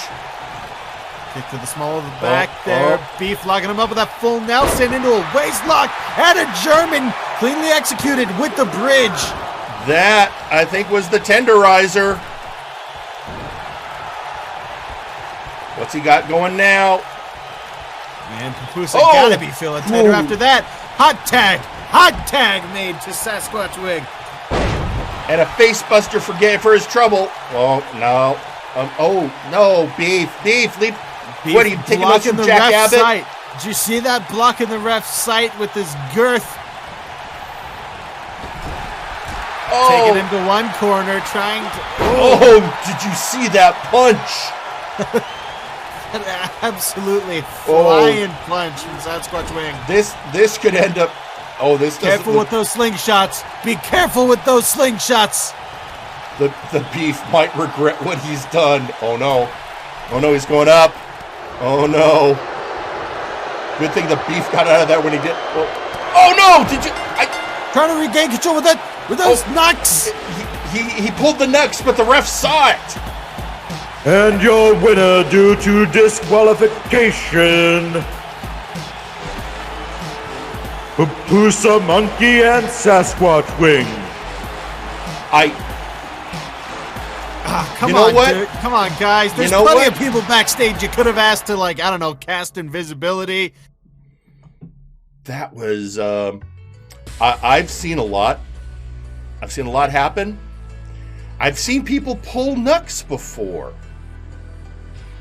I've never seen a knuck pull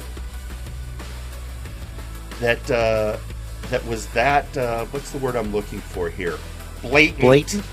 Yeah, inauspicious, flagrant, blatant.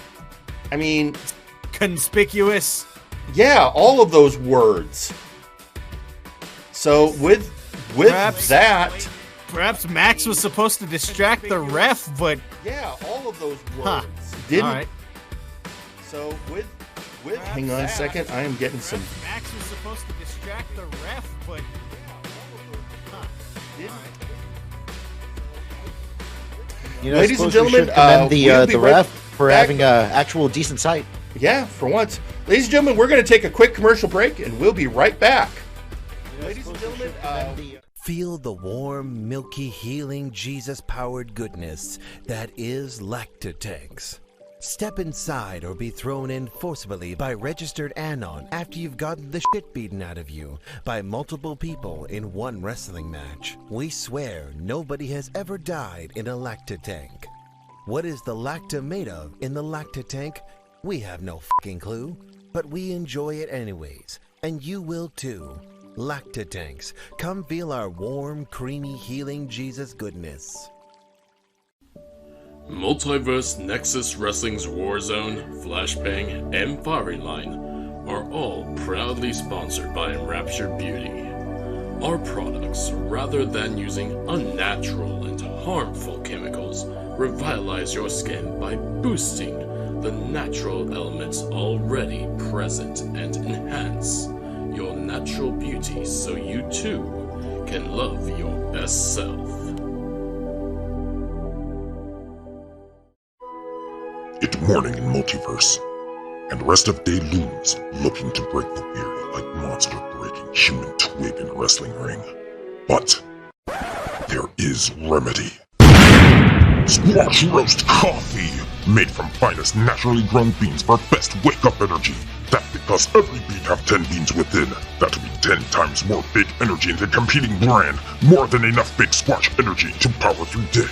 Squash roast coffee. It's big cup of good stuff.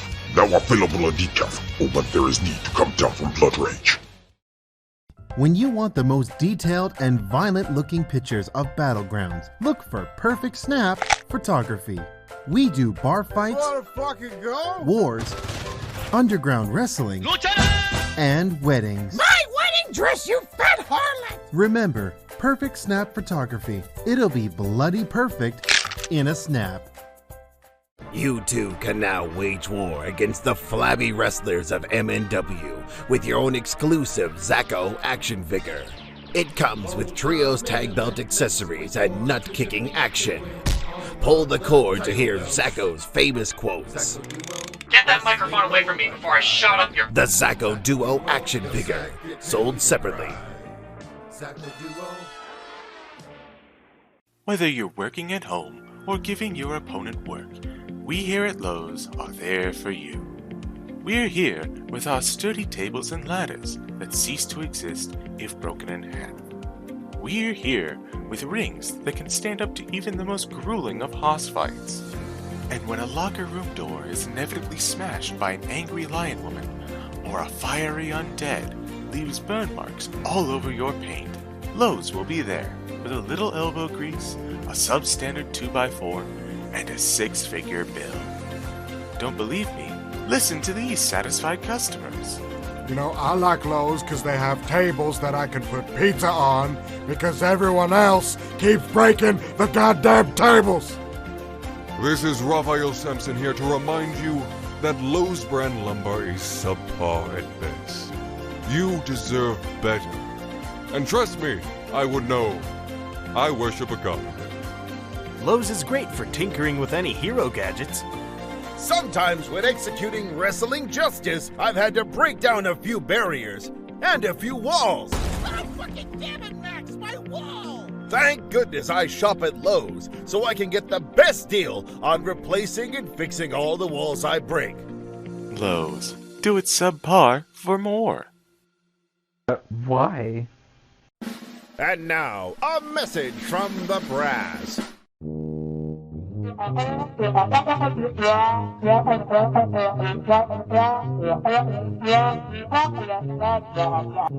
This has been a message from the brass.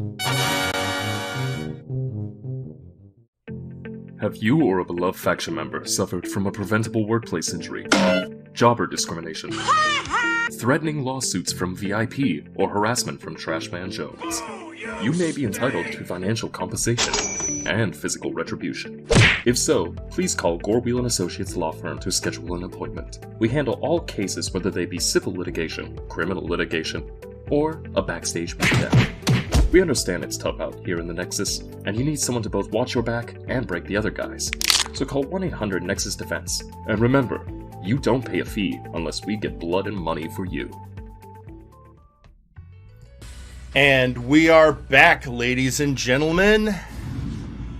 Oh, what a match. So, yeah, I what the hell? Beef, you know? There are better ways to do things than that. Well, anyway.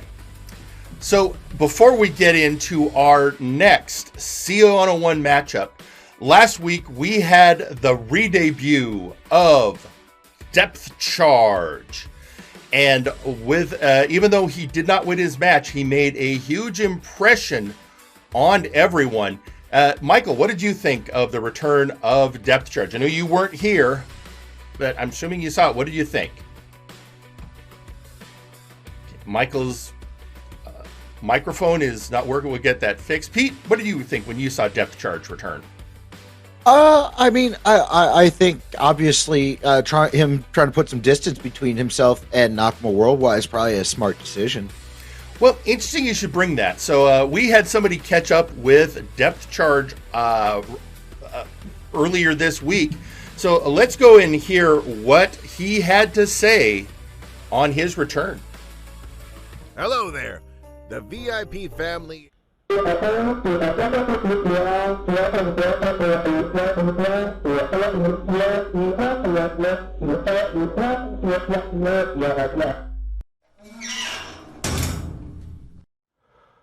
That's better.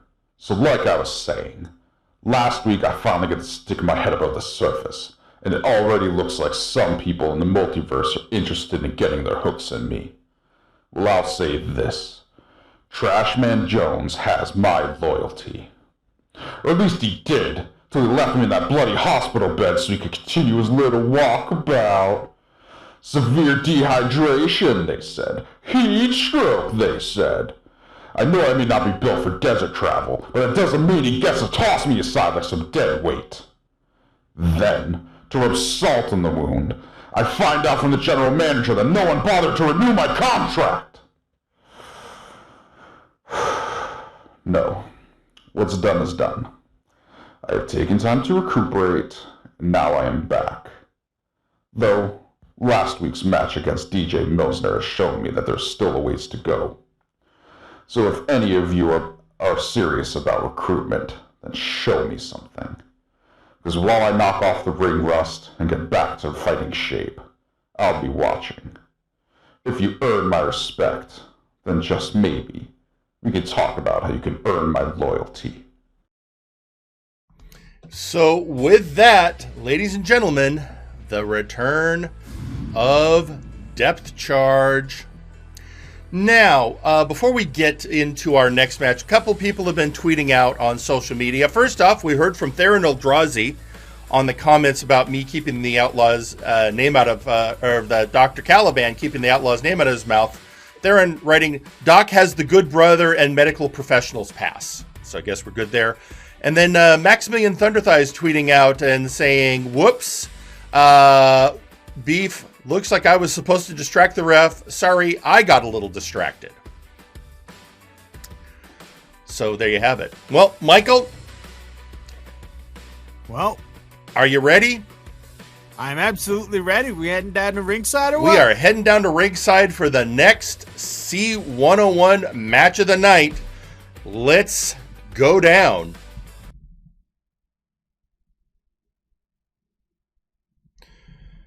And that was the wrong cue. Hang on. Let's head down to ringside. There we go. The following is a C101 match. Introducing first.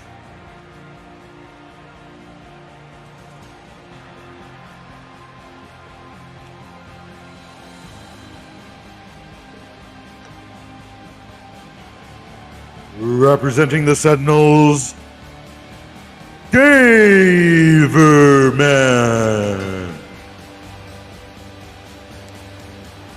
Well, Michael, much like Jack Abbott earlier this evening and Aiden Xero, Daverman comes into round 3 with no points. He, like Jack Abbott and Aiden, needs the win, and he's certainly looking to follow the footsteps of the Scorpion rather than the Cyberpunk Prodigy. He's looking to get on the board. Hey, you better get on there. Better set a good example for his protege sitting backstage, all bright-eyed and bushy-tailed. That's true, but more importantly, Daverman, one of the few non-champions in the matchup, in there on the strength of his resume, on the strength of his performance. The non-champions getting in because they are top performers and possible future heavyweight contenders. Because let's remember, winning this tournament earns you a title shot at either the Flashbang or Warzone heavyweight titles.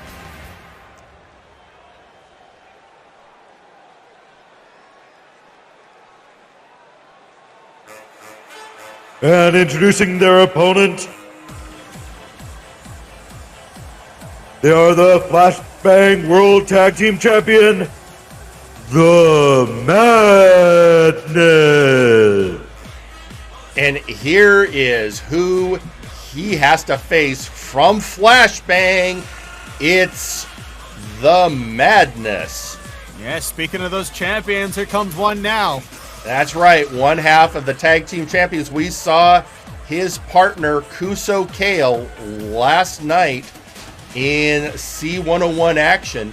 Kuso managing to get a draw to get on the board. The Madness, of course, with one victory. So the Madness wants to get into the 4-point club tonight. Daverman needs to get on the board. Yeah, well, not my favorite competitor here, but Daverman does definitely have a chance here at that veteran acumen. And to shut down a tag wrestler, he should know how to do that, what buttons to push, but the Madness ever unpredictable. Truer statements never been said. Unpredictability is the Madness's stock and trade. Daverman, though, very focused. Besides the chaps, both very assless and crotchless. Look, okay. I heard he bejeweled them himself. Yeah, but okay, you don't need to say that chaps. Chaps just mean the leggings, nothing else. Okay, look it up. Just for the people who might not be able to see his assless and crotchless chaps on the screen right now. You're just. You know what? Let's focus on the wrestling. Yes. I obviously am never going to correct your language deficits. So let's at least work on the wrestling acumen of these two competitors. Madness won those tag belts with Kuso Kale for a reason. Daverman, former Big Oof champion.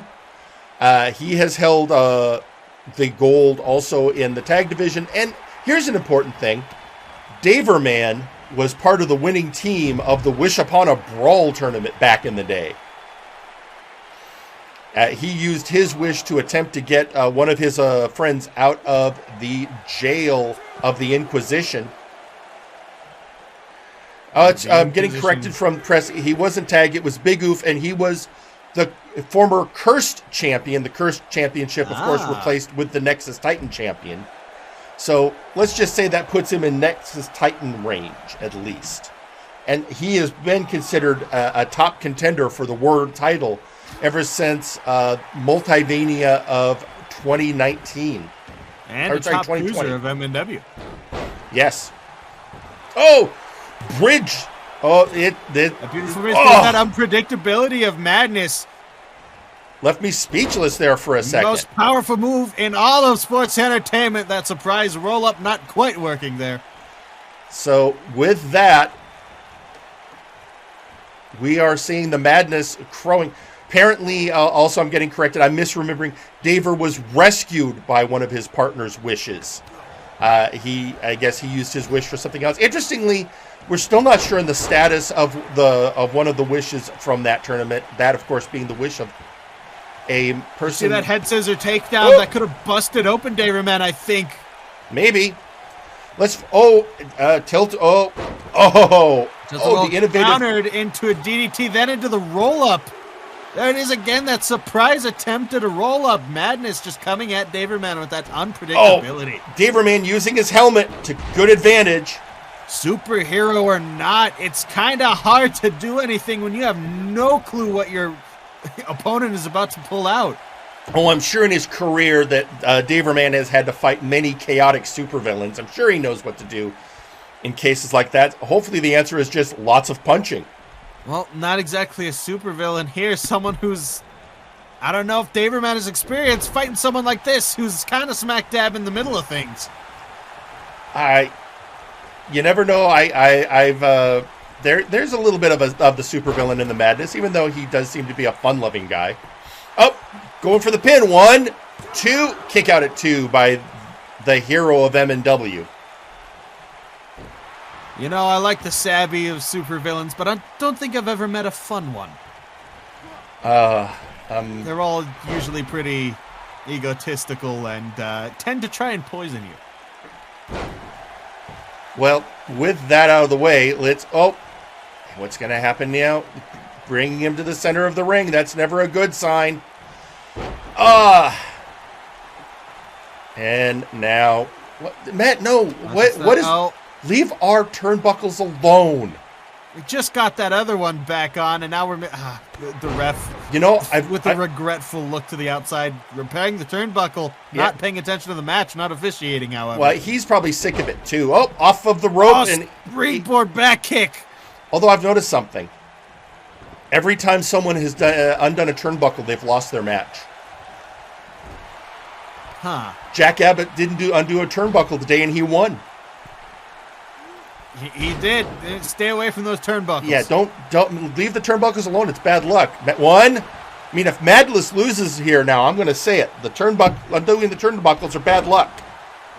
Somebody get Seth Jackson out here, have him sniff up the turnbuckles a little bit. Figure that out. Oh, and a standing moonsault press. Oh, Daverman getting aggressive. He knows he's got to win this. He's got to get on the board.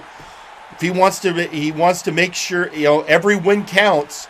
And even though there's still time in the tournament, you got to get on the board now. Absolutely. Got to get on the board for yourself and for your learned youngster. I would say you need to have at least a point this week. Otherwise it's such an uphill battle in the coming 6 rounds of the tournament. I mean, we're a third of the way there after today. Now he's just dancing. Yeah, just dancing on Daverman. Going up top.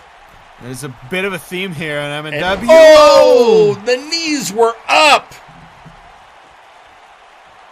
I think he was going for the chaos, and instead he bit the knees of Daverman. Now, here we go. Daverman countering with beautiful, acrobatic hit him with a single bound. No, oh, what's he going? What's he going? What's he going for? I think we're about to see it, ladies and gentlemen. We love springing off those ropes. World's finest elbow. 1, 2, and that's it. And your winner, Daverman. Well, we've all learned something here today, Jerry, and that you can't be unpredictable if you're unconscious. That's a great point, but more importantly, Daverman is on the board. He has secured his 2 points here in round 3. This means that going into the next round, the only person with 0 points is, in fact, Aiden Xero. Which, when you think about it, I don't want to say that his name cursed him, but let's not focus on that. Aiden. Let's focus on the victory of Daverman. Zero. Nada. We're not talking zero miedo either. We're talking just 0 points. It's not as good. Yeah. So with that, great work, Daverman, and we cannot wait to see what's going to happen in your next rounds in the C101. Well, we've got a special match coming up, but first we got to hear from somebody who has something he has been wanting to say. He talked to the brass and booked the ring time. So let's head down to ringside right now, because ladies and gentlemen, it is the Sith Lord, Exar Kun.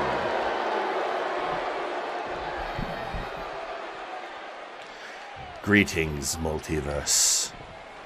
I come to you with news of the future, news of that which is to come.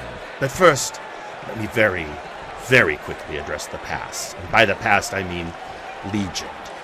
We are done with you. Earl King Wes, Louis McDonald, Trice. You have nothing more to offer us. We have moved beyond you. And instead, now we are focusing on what is important. The training of my apprentice. For it is time for Cain.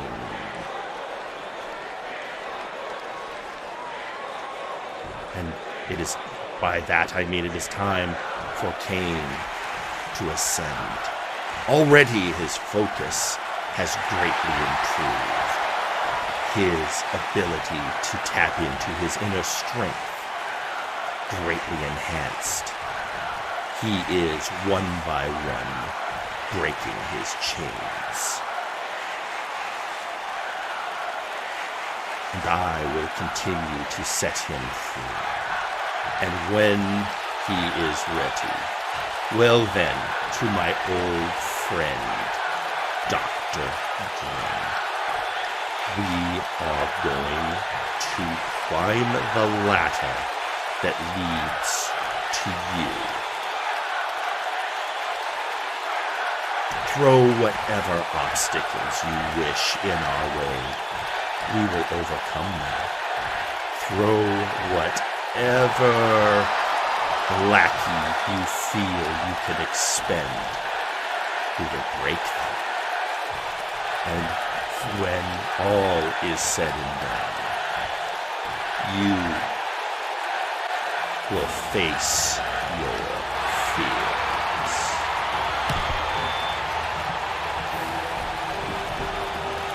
Well, that's a clear message. It's a very clear message, even falling back on those old Sith doctrines. I mean, well, he is a Sith Lord after all. Yeah, that's the question I have for Cain. Is he a Darth? Is that how their system works now? We have Darth Cain. I don't know that Exar Kun has ever really claimed that title. I mean, he's always just sort of been Exar Kun. I'll be honest, I'm not a Sith expert. I don't know how it works. I think you have to get chopped in half to earn that, maybe. I don't know. I have no comment on that. None whatsoever. But looks like it's a fair assumption. He's calling let's focus on the important thing. He called out Dr. Grimm. Now we know that Exar Kun and Dr. Grimm have had problems with each other. We've seen them go after each other. So far, Grimm has held the upper hand in that, but Kane, it's all Kane has wanted for 2 years is to really go after Dr. Grimm, and now it looks like his master is going to help him get there. So, I guess we'll see as Kane's training continues. Throwing out all that pomp and circumstance, calling him out and anyone he wants to throw at them. We'll have to wait. I mean, honestly, this could be a case where the C-101 is favoring Kane because it gives him time to complete his training. Yeah, it's kind of terrifying going up against a man who's using you to hone his craft. That's got to play into the head games as well. Well, anyway, let's get beyond that. So our next match, we're taking a little break here, Michael, from the C-101, because we have this next match. It's kind of a special match. It's a kind of sponsored. It's a sponsorship of sorts. You know what? Let's just head to ringside and we'll try and explain as we go along. Are you ready? Yeah, people told me I should be worried about this one. I don't know, I don't know what stakes I have. And it'll be fine. Okay, I'm nervous, Jerry. Okay.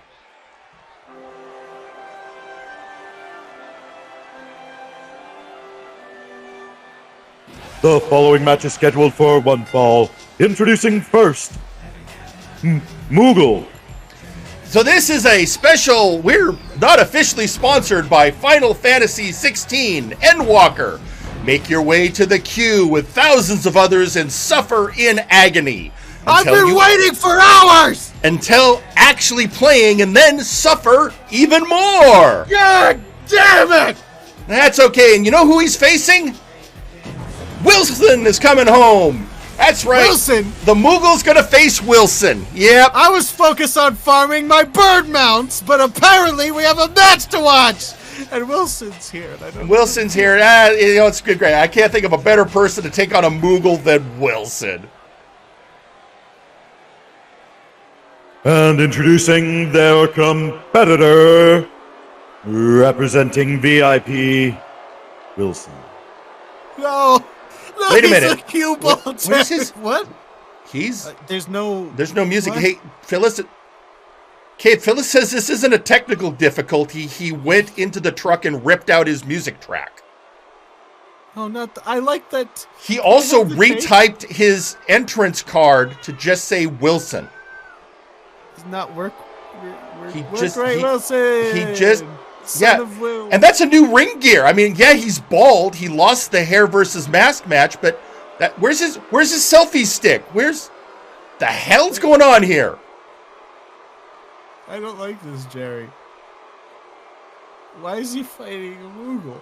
Oh, well, okay, this Moogle sent out because the sponsors sent him. He's their representative. At least he's not playing the music. And okay. So, yeah, this is weird not having music for Wilson. All right, here we go. Well, this should be a fun matchup. And, okay, Wilson is just... Wait, what? That's the I'm prettier right off the bat. And Wilson's going for a pin right away. 1, 2. He just squashed the Moogle. And your winner, Wilson. Okay, and wait, Wilson, Wilson, you won. Wilson, what are you doing? This sponsored segment was scheduled for like 30 minutes. What is he doing? Okay, Wilson's got a table, and okay. Wait, are you gonna? He's down. You beat the Moogle. The ref's talking. What?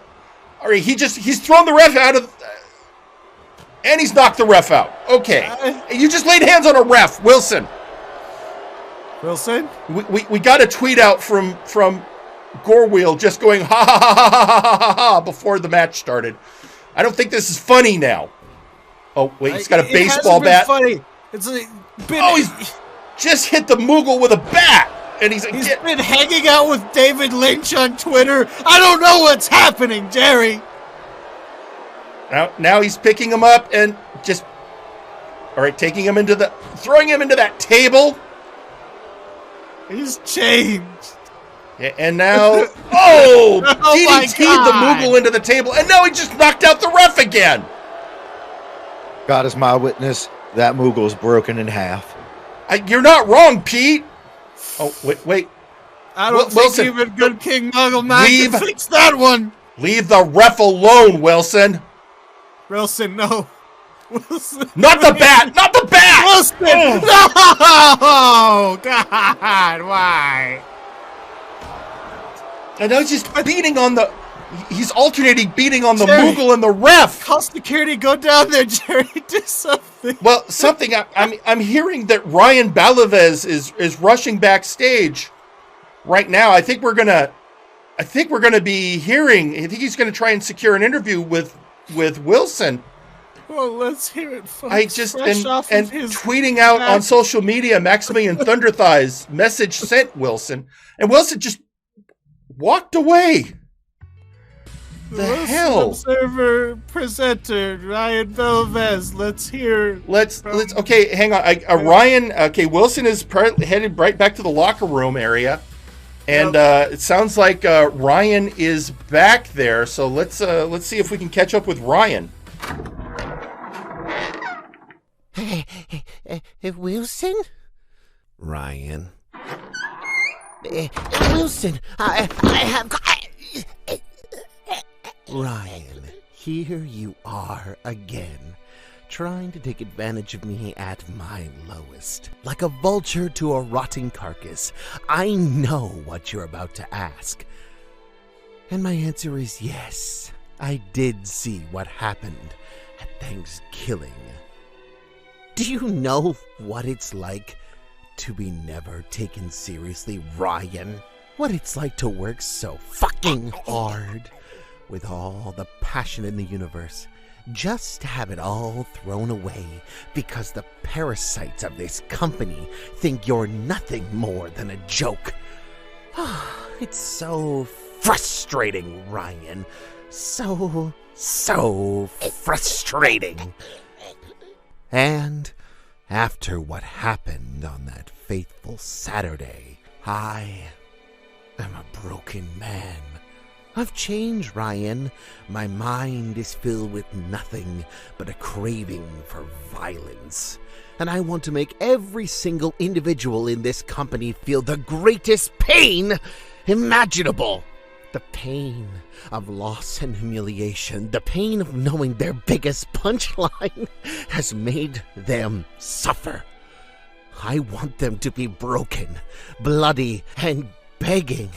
Like how you're begging for some air right now.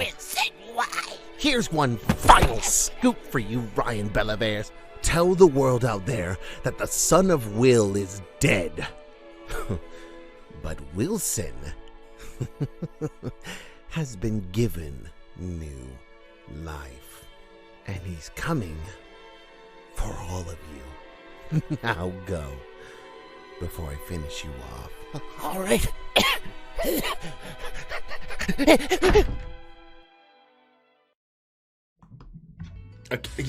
Okay. All right, so while that's been going on, I was on the phone with Mr. Lawson.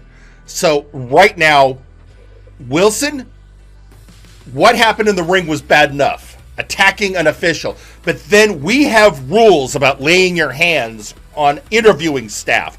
Wilson, you are on 2-week suspension while we sort this all out. And VIP, don't think I'm ignoring you. Between this and the brass knucks, you are all on thin ice. I thoughts and prayers go out to the Moogles family. Pupo. So meanwhile, we've got to wait. The Wilson, even with his regenerative abilities, it's taking a while for the ref to get back into shape to officiate. So we're going to go to ringside now. We have another person coming out who has asked for some mic time while we're getting things reset. So let's head down to ringside. Yeah, let's that go. Seems like, yeah, let's just... Ladies and gentlemen, it is McMorgan.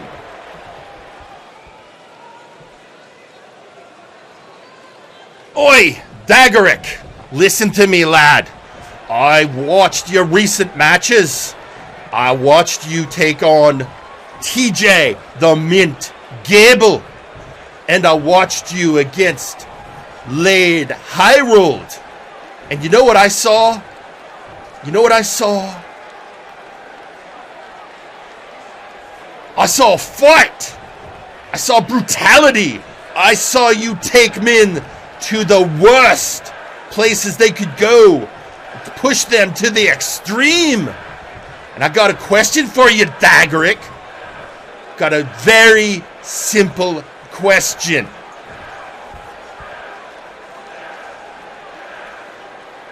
Why didn't I get that kind of fight?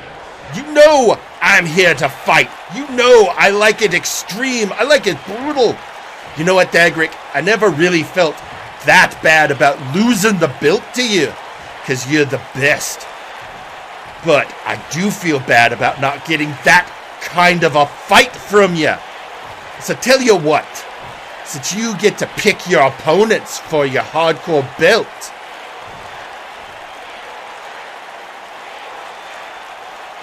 pick me when this C101 is over. You heard me right, Dag. I want to get in the ring with you, and I want that kind of fight. I want the kind of fight where you threw TJ Gable off of a ladder onto a table. I want to see that kind of brutality you brought to Highroad.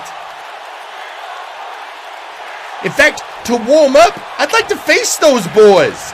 What do you say, Highroad? And I'm asking politely, would you like to see if you can help me get ready to take on the dwarf? What about you, Gable? You had a good match, although it ended kind of interestingly. What about it? Shall we do it? But Dagrik, it's you I'm talking to most of all. Bring me the violence. Let's do this.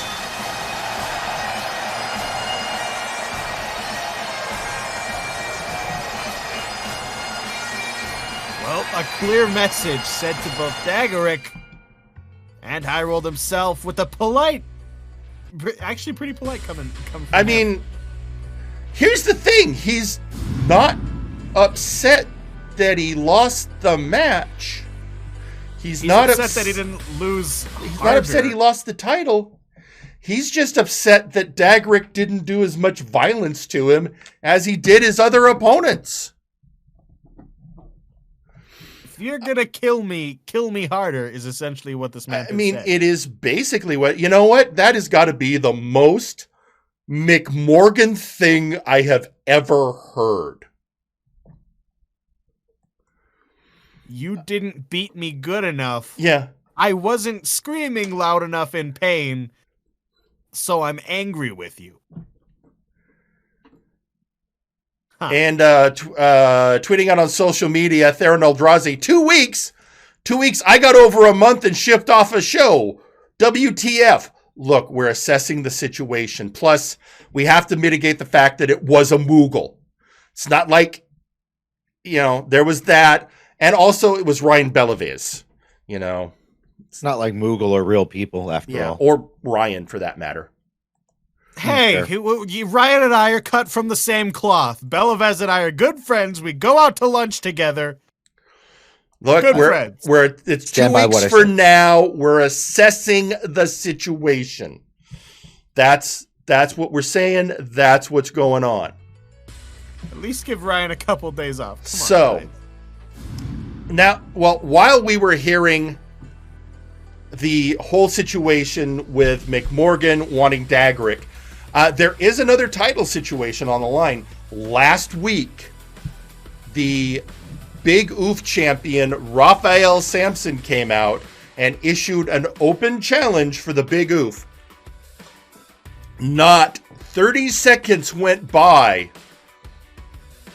and I was contacted by Buck Bumble accepting that challenge. And we made that match right then and there. Buck Bumble, in the future, he gets the next shot at the Big Oof champion, Raphael Sampson. So, ladies and gentlemen, let's go now and hear from the Latino Bee. He fly, he be, he sting.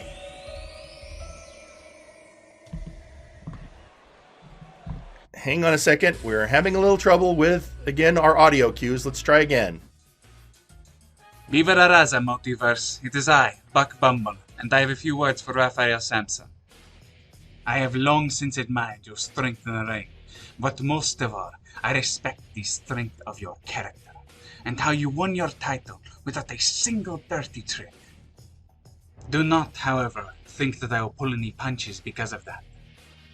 I lasted over 6 minutes in the ring with the gatekeeper of the Multiverse, and besides that, I have not lost a singles match since my return, and I intend to come at you harder than I have anyone else so far, because I respect you. Let's go out there and give the fans one hell of a show. Alright, amigo?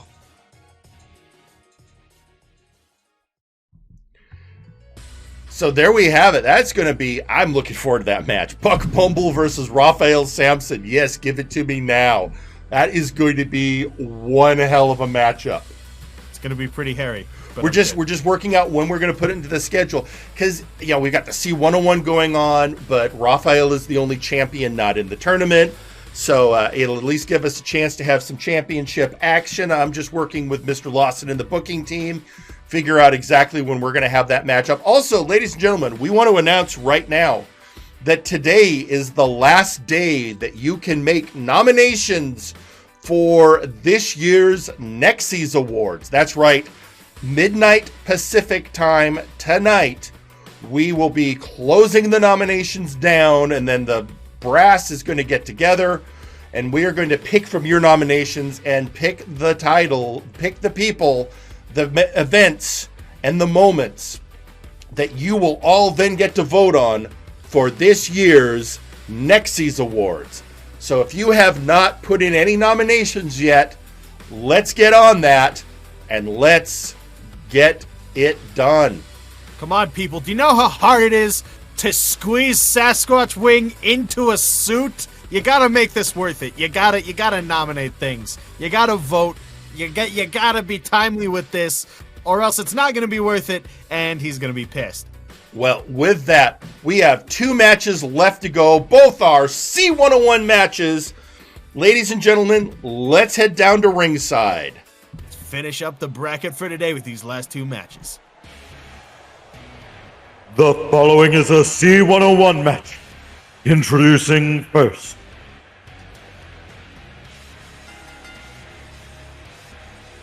They are the Warpgate Hardcore Champion, the Dagrik. Speak of the Warpgate Hardcore Champion, and he shall appear.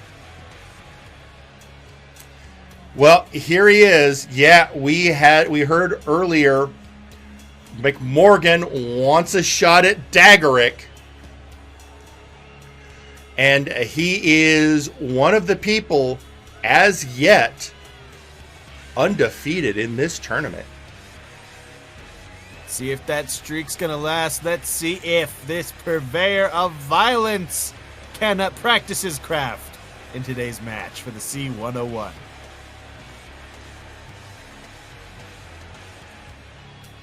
Yeah, the Dwarven Prince, the Dagrik, but look who he's got to face.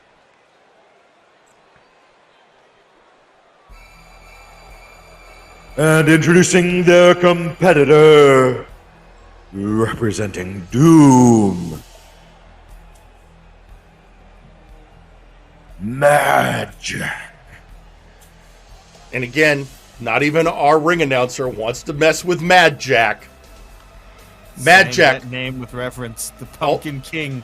Also undefeated in C101 action. when you think about it, there are 4 people undefeated in this tournament now. Madjack, Dagrik, Gingerboi, and Suicide Gemini. Yeah, the hallways in the locker room have been cleared. We had extra security tonight.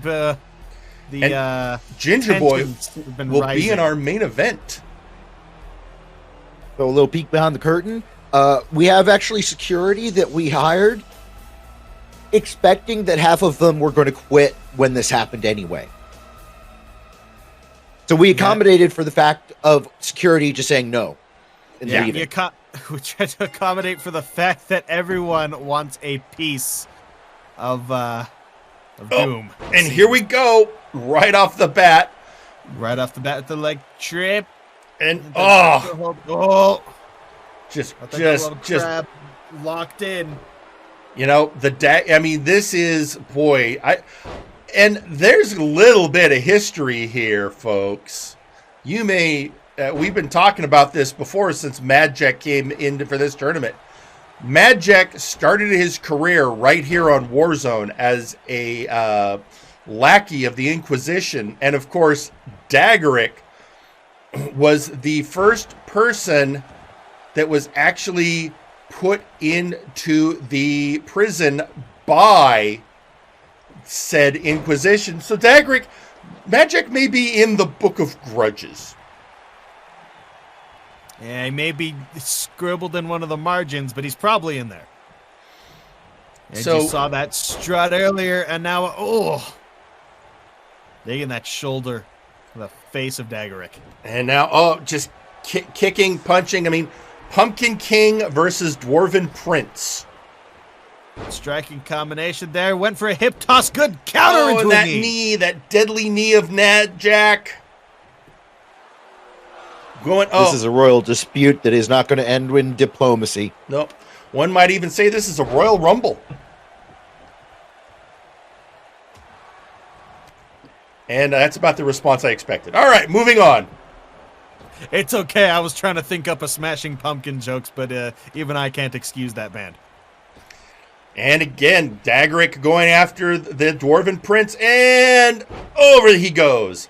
The acrobatic acumen of the Pumpkin King. But and for our Dwarven audience, please leave pumpkins alone. It will not help Dagrik. No. I also want to really quick point out, remember when we talked about turnbuckles? We were right. Daverman won.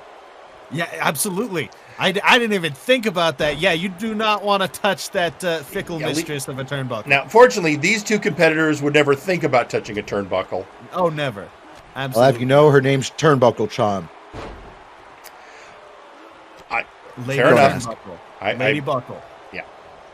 Ms. Buckle. And Dagrik bringing Madjack to the middle of the ring. What are we going to... and just a stomp on his face. He wants to smash that pumpkin.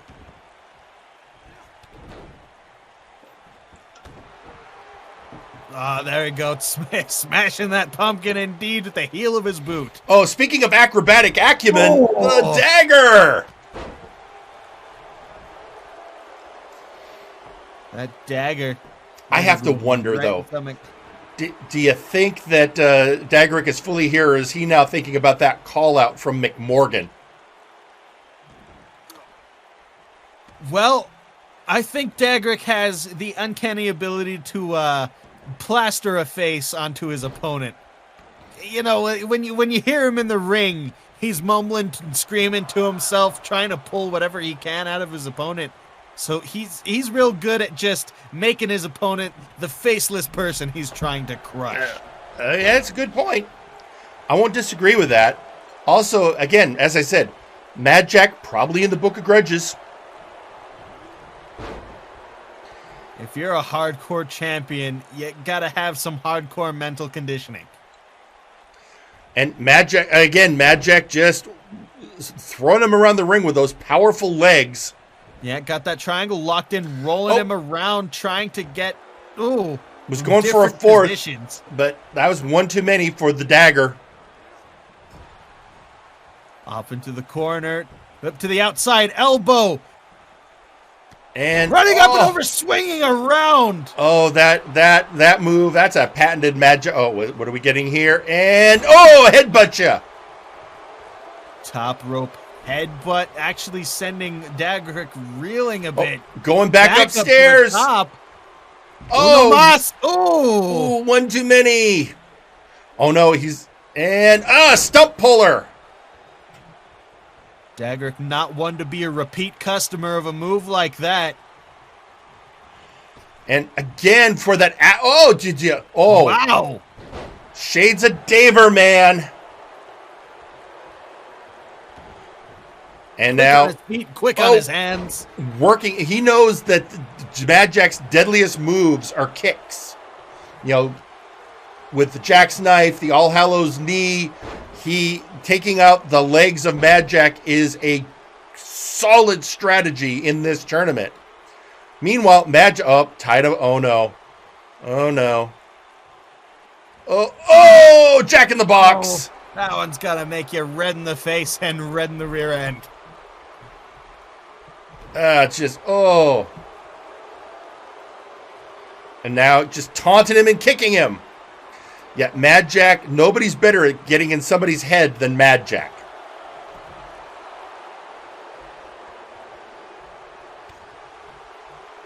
A good kick there, stomp combo. And just hold out Dagrik and styling on him. Giving the crowd a little shimmy. Madjack always one to turn for the people, you know. And low bridge. And there he goes, and out comes the dagger. Outside the ring with Dagrik is not a auspicious position for any opponent. No. Even if you're Madjack, this is not a place you'd want to be. Oh, and there, I think the dwarf is busted open. Last thing you want to do is be the person to make a dwarf bleed. Yeah, got that leg on the back of the neck. Now with the striking combination, straight to the stomach and the uppercut to finish it off. And in goes Madjack, and here comes Dagrik right after him. Signaling to the crowd. He is about to give him the battle axe, metaphorically speaking. Oh, Madjack ready for it. He was trying to shut down the athleticism of Madjack by pummeling him in the abdomen. That's not exactly working. Madjack still got plenty of fight. Oh, bulldogged. And going for the cover. 1, 2, kick out 2 by Dagrik. Now wrap it up with those legs. Cutting off his air supply. Now, just bring that. Those transitions. Those transitions hurt because it's putting pressure on different places, cranking the neck both forwards and back, putting the entire body weight of Dagrik just on the neck. You have to wonder, this Dwarven Prince of Pain, is he enjoying this in some sick, twisted way? I mean, Dagrik has one of the highest pain thresholds in wrestling. And you see that in the brutality of it. I mean, there's a reason he is the hardcore champion. And bringing, what's he got planned? And what does he have planned for Madjack? Ow! Over the barricade.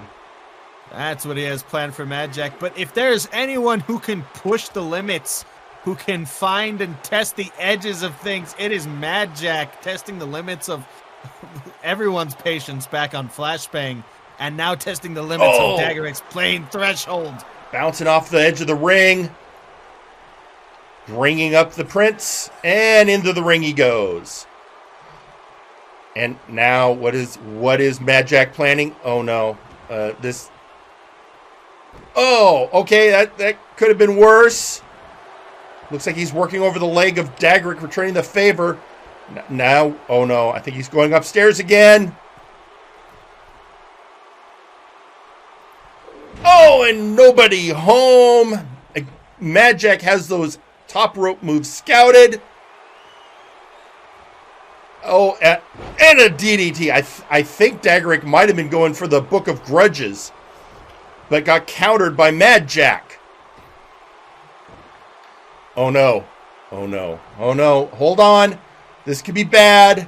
This could be bad. Oh, and there it is.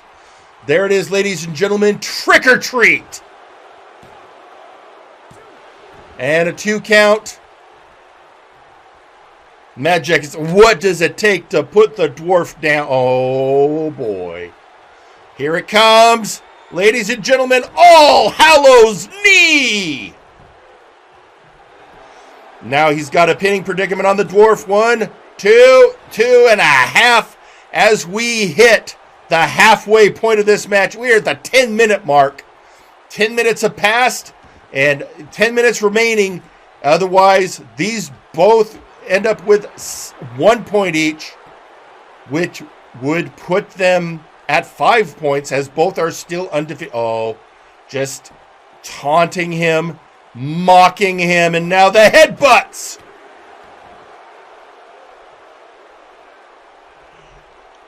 Thing is, you're headbutting a dwarf. That's how they greet each other. Oh, again with the knee, again with the legs around the throat. Going for punches this time, thankfully. And off the middle rope kick, going off of Brett's rope. And this backflip knee strike. 2, and a kick out again by Dagrik. He is not going down as we hit the 11-minute mark in this match. Well, sorry about that. Trying to fix my headset here. Oh. And I thought for a second he was going to go for the Book of Grudges. 2.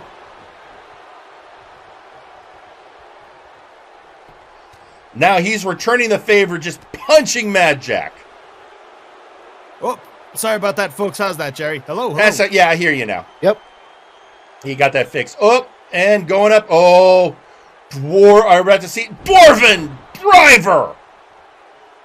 Well, thank you very much. It's been a great job, Madjack, too. And nice kick out. day. Oh, my God. Oh, my. Whoa. Going for him again. Up. Squeezing, trying to put pressure on the abdomen and those ribs with those powerful dwarven legs. Think he's returning the favor for that leg choke earlier. Oh, elbows to get out of it by the Pumpkin King.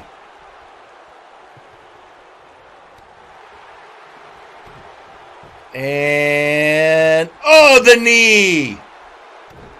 Oh, the knee.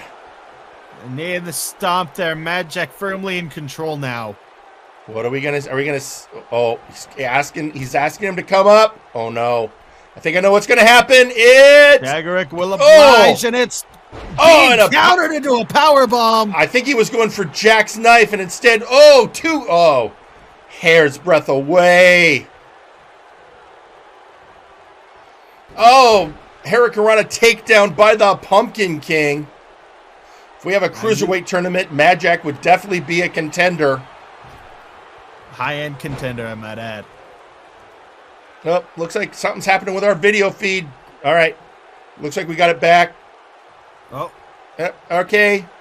Something's happening, too. All right, getting better again.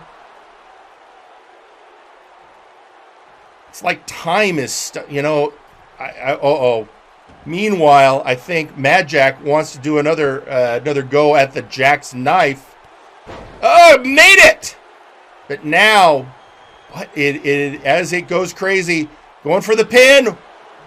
1, 2, 3, made it!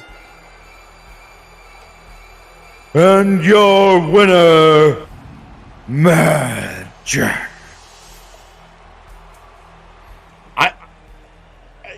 Okay, so Madjack continues his undefeated streak. Madjack is the first competitor to hit 6 points in the tournament. And that's going to send a clear message to the rest of those in the tournament. But we may have to get on the horn with Seth Jackson and maybe Mike Davis. I'm not 100% sure we didn't just see some pumpkin magic in the ring. possibly, to remind everybody, Seth Jackson has beat this man before. It's true, although they both share a Nexi. I hear that they, Seth gets it on alternating weekends. Well, ladies and gentlemen, we have one match left. It is your main event for the night. And it's an interesting bookend when you think about it. Because we started today with a match featuring Aiden Xero. And we are going to end it with a match featuring Gingerboi. And as we were saying earlier, we have the strongest suspicion that the cyberpunk prodigy isn't got his head in the game, because all he can think about is his wish to get his hands on the Mad Lad. So let's head down to ringside for your main event. It's time, folks. The following is a C101 match and is your main event. Introducing first,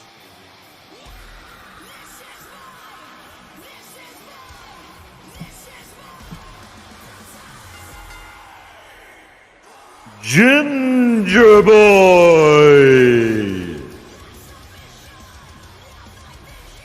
And here he is. This man is also at this moment undefeated. If he can win this match, he will tie up with Madjack. But his opponent, who also has 2 points, wants to get the win and get to the 4-point crowd, getting into the upper echelon of this tournament. But here he is, Gingerboi. Celtic cruelty, bit of violent venom. Can't wait for this match, and here comes in his opponent. But not an easy opponent at all. And introducing their opponent, they are the Nexus type champion, Lady Boo. And may I say, the mistress looks good in gold, as per the usual nowadays. Ain't that right, Aldini? That is absolutely right. Lady Boots, one of the 2 ladies in this tournament, MNW's first ever ladies singles champion, and the Lady of Conquest. And she would love to take this tournament and become Lady 2 Belts. Absolutely. 2 belts, 2 boots, 1 for each. But first, she's got to get through the Mad Lad. And right off the bat, bringing the knees. Down onto the chest and neck there. We got a Mad Lad with a classy lassie. Yeah. But let's not forget, Gingerboi, former heavyweight champion on Flashbang, former hardcore champion here, and he has been taking on all comers. It would be quite a feather in his cap if he could beat a Nexus Titan champion. Oh, stretching her out. Again, Lady Boots, a striker. Gingerboi, while good at the striking game, is a submissions wrestler.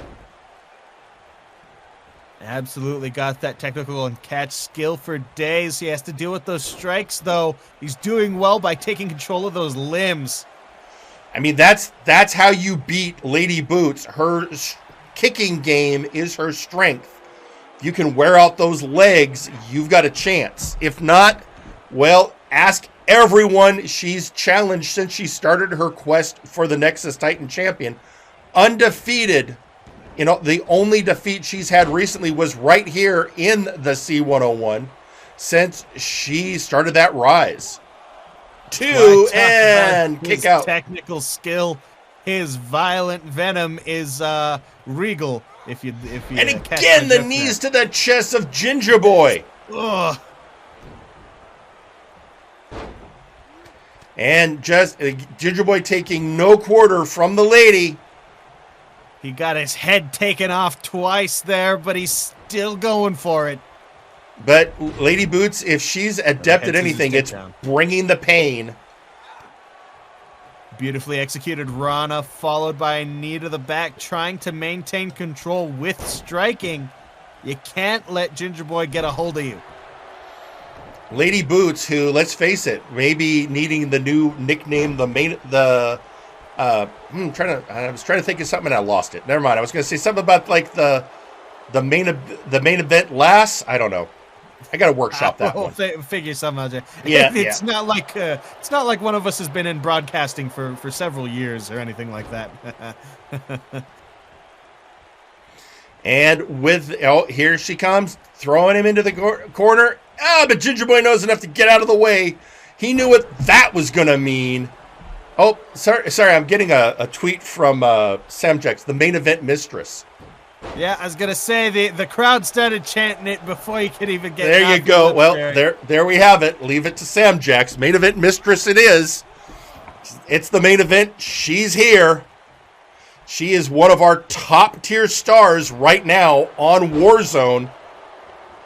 And Gingerboi knows it and is bringing it to her because he knows how dangerous she is. Returning in kind of those strikes, and you got to think somewhere deep down, Lady Boots appreciate the striking game of Gingerboi trying to compete here. She appreciates, also, interesting thing about her, she probably also appreciates he's bringing his A game and not taking it easy on her. Absolutely not. Much like McMorgan, she wants the fight. This is Multiverse Nexus Wrestling. Men, women, children, animals, no quarter for anybody.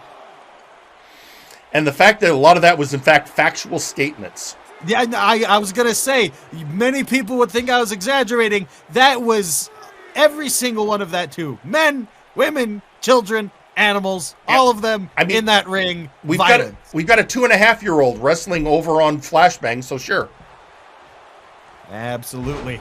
I mean, technically, the creation is only 2.5 years old. And Gingerboi going for a pin and kicked out by Lady Boots. Amazon employees, zombies, sheep. We got it all here at MNW. Oh, we also got the Mad Lad of London. Got a hell of a Lady kick Boots in the head. from the Mad Lad. Showing his kicking game also not to be sneezed at. Oh, into the corner. Stomping on the lady. I also forgot, yes, we have several cats. Oh, I'm less worried about the cats than the proliferation of the one, two, I was going to say, and a lot of robots. Yep. Every day it's like there's a new robot. I want to know how we ended up with 2 sharks. That is true. Well, we have a deep sea diver now who can probably take care of those. That's true. It's true. And Jawbreaker on the lady by the Mad Lad. Jawbreaker followed for the up pin. with that knee strike. Going for the pin, not enough. Barely a 1 count. Adjusting his neck.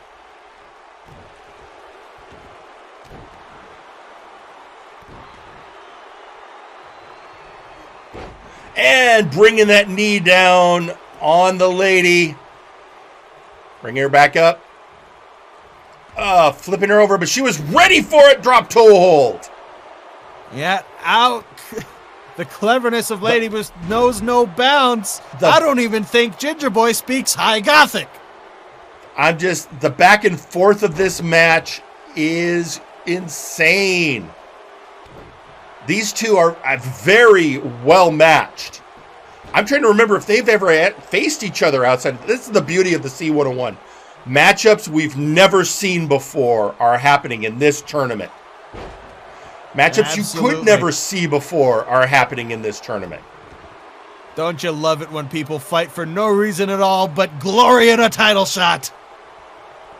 It's what the sport is made of, Michael. Absolutely. That's why I am never putting on those tights again. Well, except for our training match. That's stipulated. We that's in books. Can't I just do it in pants, for the love of God?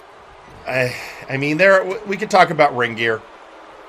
But let's focus now on this as Gingerboi setting up the lady in the corner and an elbow. She says no. And a side Russian leg sweep.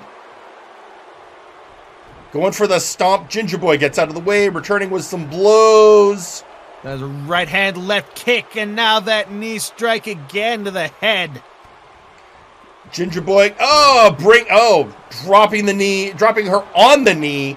Two count only. Yeah, you hear the term jack of all trades, master of none. Well, Gingerboi is a jack of all trades, master of one per se, with his, very good striking game, but also that technical prowess that is nearly unmatched. Oh no, here it comes. Here it comes. We're going to get it. And how we feeling? Stylo. Well, that's it. Well done, Gingerboi. It was a great run, but 1, 2, 3. Whoa! Ooh.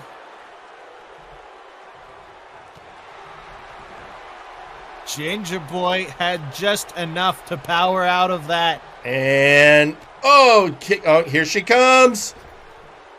And that was the kiss the boot. Still not done from Gingerboi. And now, stomping on the elbow. It's over. Jawbreaker. Maybe I spoke too soon. You have to think if he wins this, it's going to be punctuation. Xero. Was that like a pump handle DDT sort of thing? Dear Lord. Just doing now just punching the hell out of her. Now, what are we going to get? Stomp. He just ate a stylo like that. Ref needs to check on Lady Boots. Telling Gingerboi to back off for a second while he makes sure she can continue the match. All right, it's giving the okay.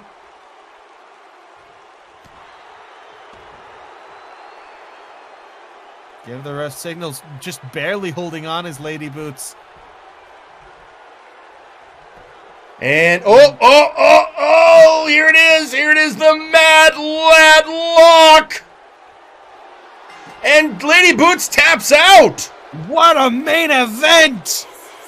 And your winner, Gingerboi. Oh, right. Gingerboi manages to beat the Nexus Titan champion and secures a continued undefeated streak in the C101. I'm going to be honest, this has to be eating up Aiden's Xero. Aiden hasn't got on the board yet, and Gingerboi has yet to lose a match. Michael, Gingerboi just beat Lady Boots with asphyxiation. There's some poetry in there. So let's go look at the board as it stands, Michael.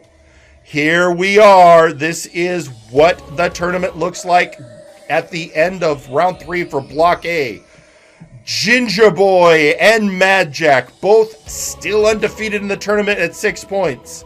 Zako Duo and Dagrik sitting right behind them at 4 points. The Janitor, Lady Boots, the Madness, Daverman, and Jack Abbott all with 2 points. And Aiden Xero at the bottom of the tournament right now at 0 points. You've got to imagine that Aiden Xero is going to have to get a wake-up call if he's going to get any points in this tournament. Meanwhile, you know what? I revoke his X. I revoke his X, change it to a Z. It's now literal. Shame on you. Meanwhile, over on Block B, as of last night, 4 points for Suicide Gemini, still undefeated. Jack Andrews sitting at 3 due to a win and a draw. Victor Vicious, Devin Samjax, Brawl Kaiser, and Zericus, all with 2 points. And Kuso Kao, Michael Macabre, and Graven Allen, all at 1. So with the tournament in its current status, it is still, of course, even though we're a third of the way through, we have 6 weeks left. A lot can change in that time. No one is out of the tournament yet, but some people are further along and have an easier path forward than others. But we'll have to see. With that, we are about out of time. So for Pete McPherson and Michael Montoya, wait a minute. We're getting one last tweet. It's Wilson. 2 weeks until the next victim. 2 weeks until an increase in shallow graves, where the parasites of the multiverse will rot. Piles of carrion forgotten by history. I think I was happier when he would just use his Twitter feed to insult me. I was happier when he was shoving his selfie sticks up people's orifices, but this is not the Wilson we know. No. Anyway, as I was saying, for Pete McPherson and Michael Montoya, I'm Jerry Aldini. Good night. Buenos noches, mi amigos. Ladies and gentlemen, thank you for watching the Multiverse Nexus Wrestling YouTube channel. If you like this video, go ahead and drop a like, share the video, subscribe to the channel for more, and ring that bell to get notified whenever we post a new video. This has been Joe, signing out.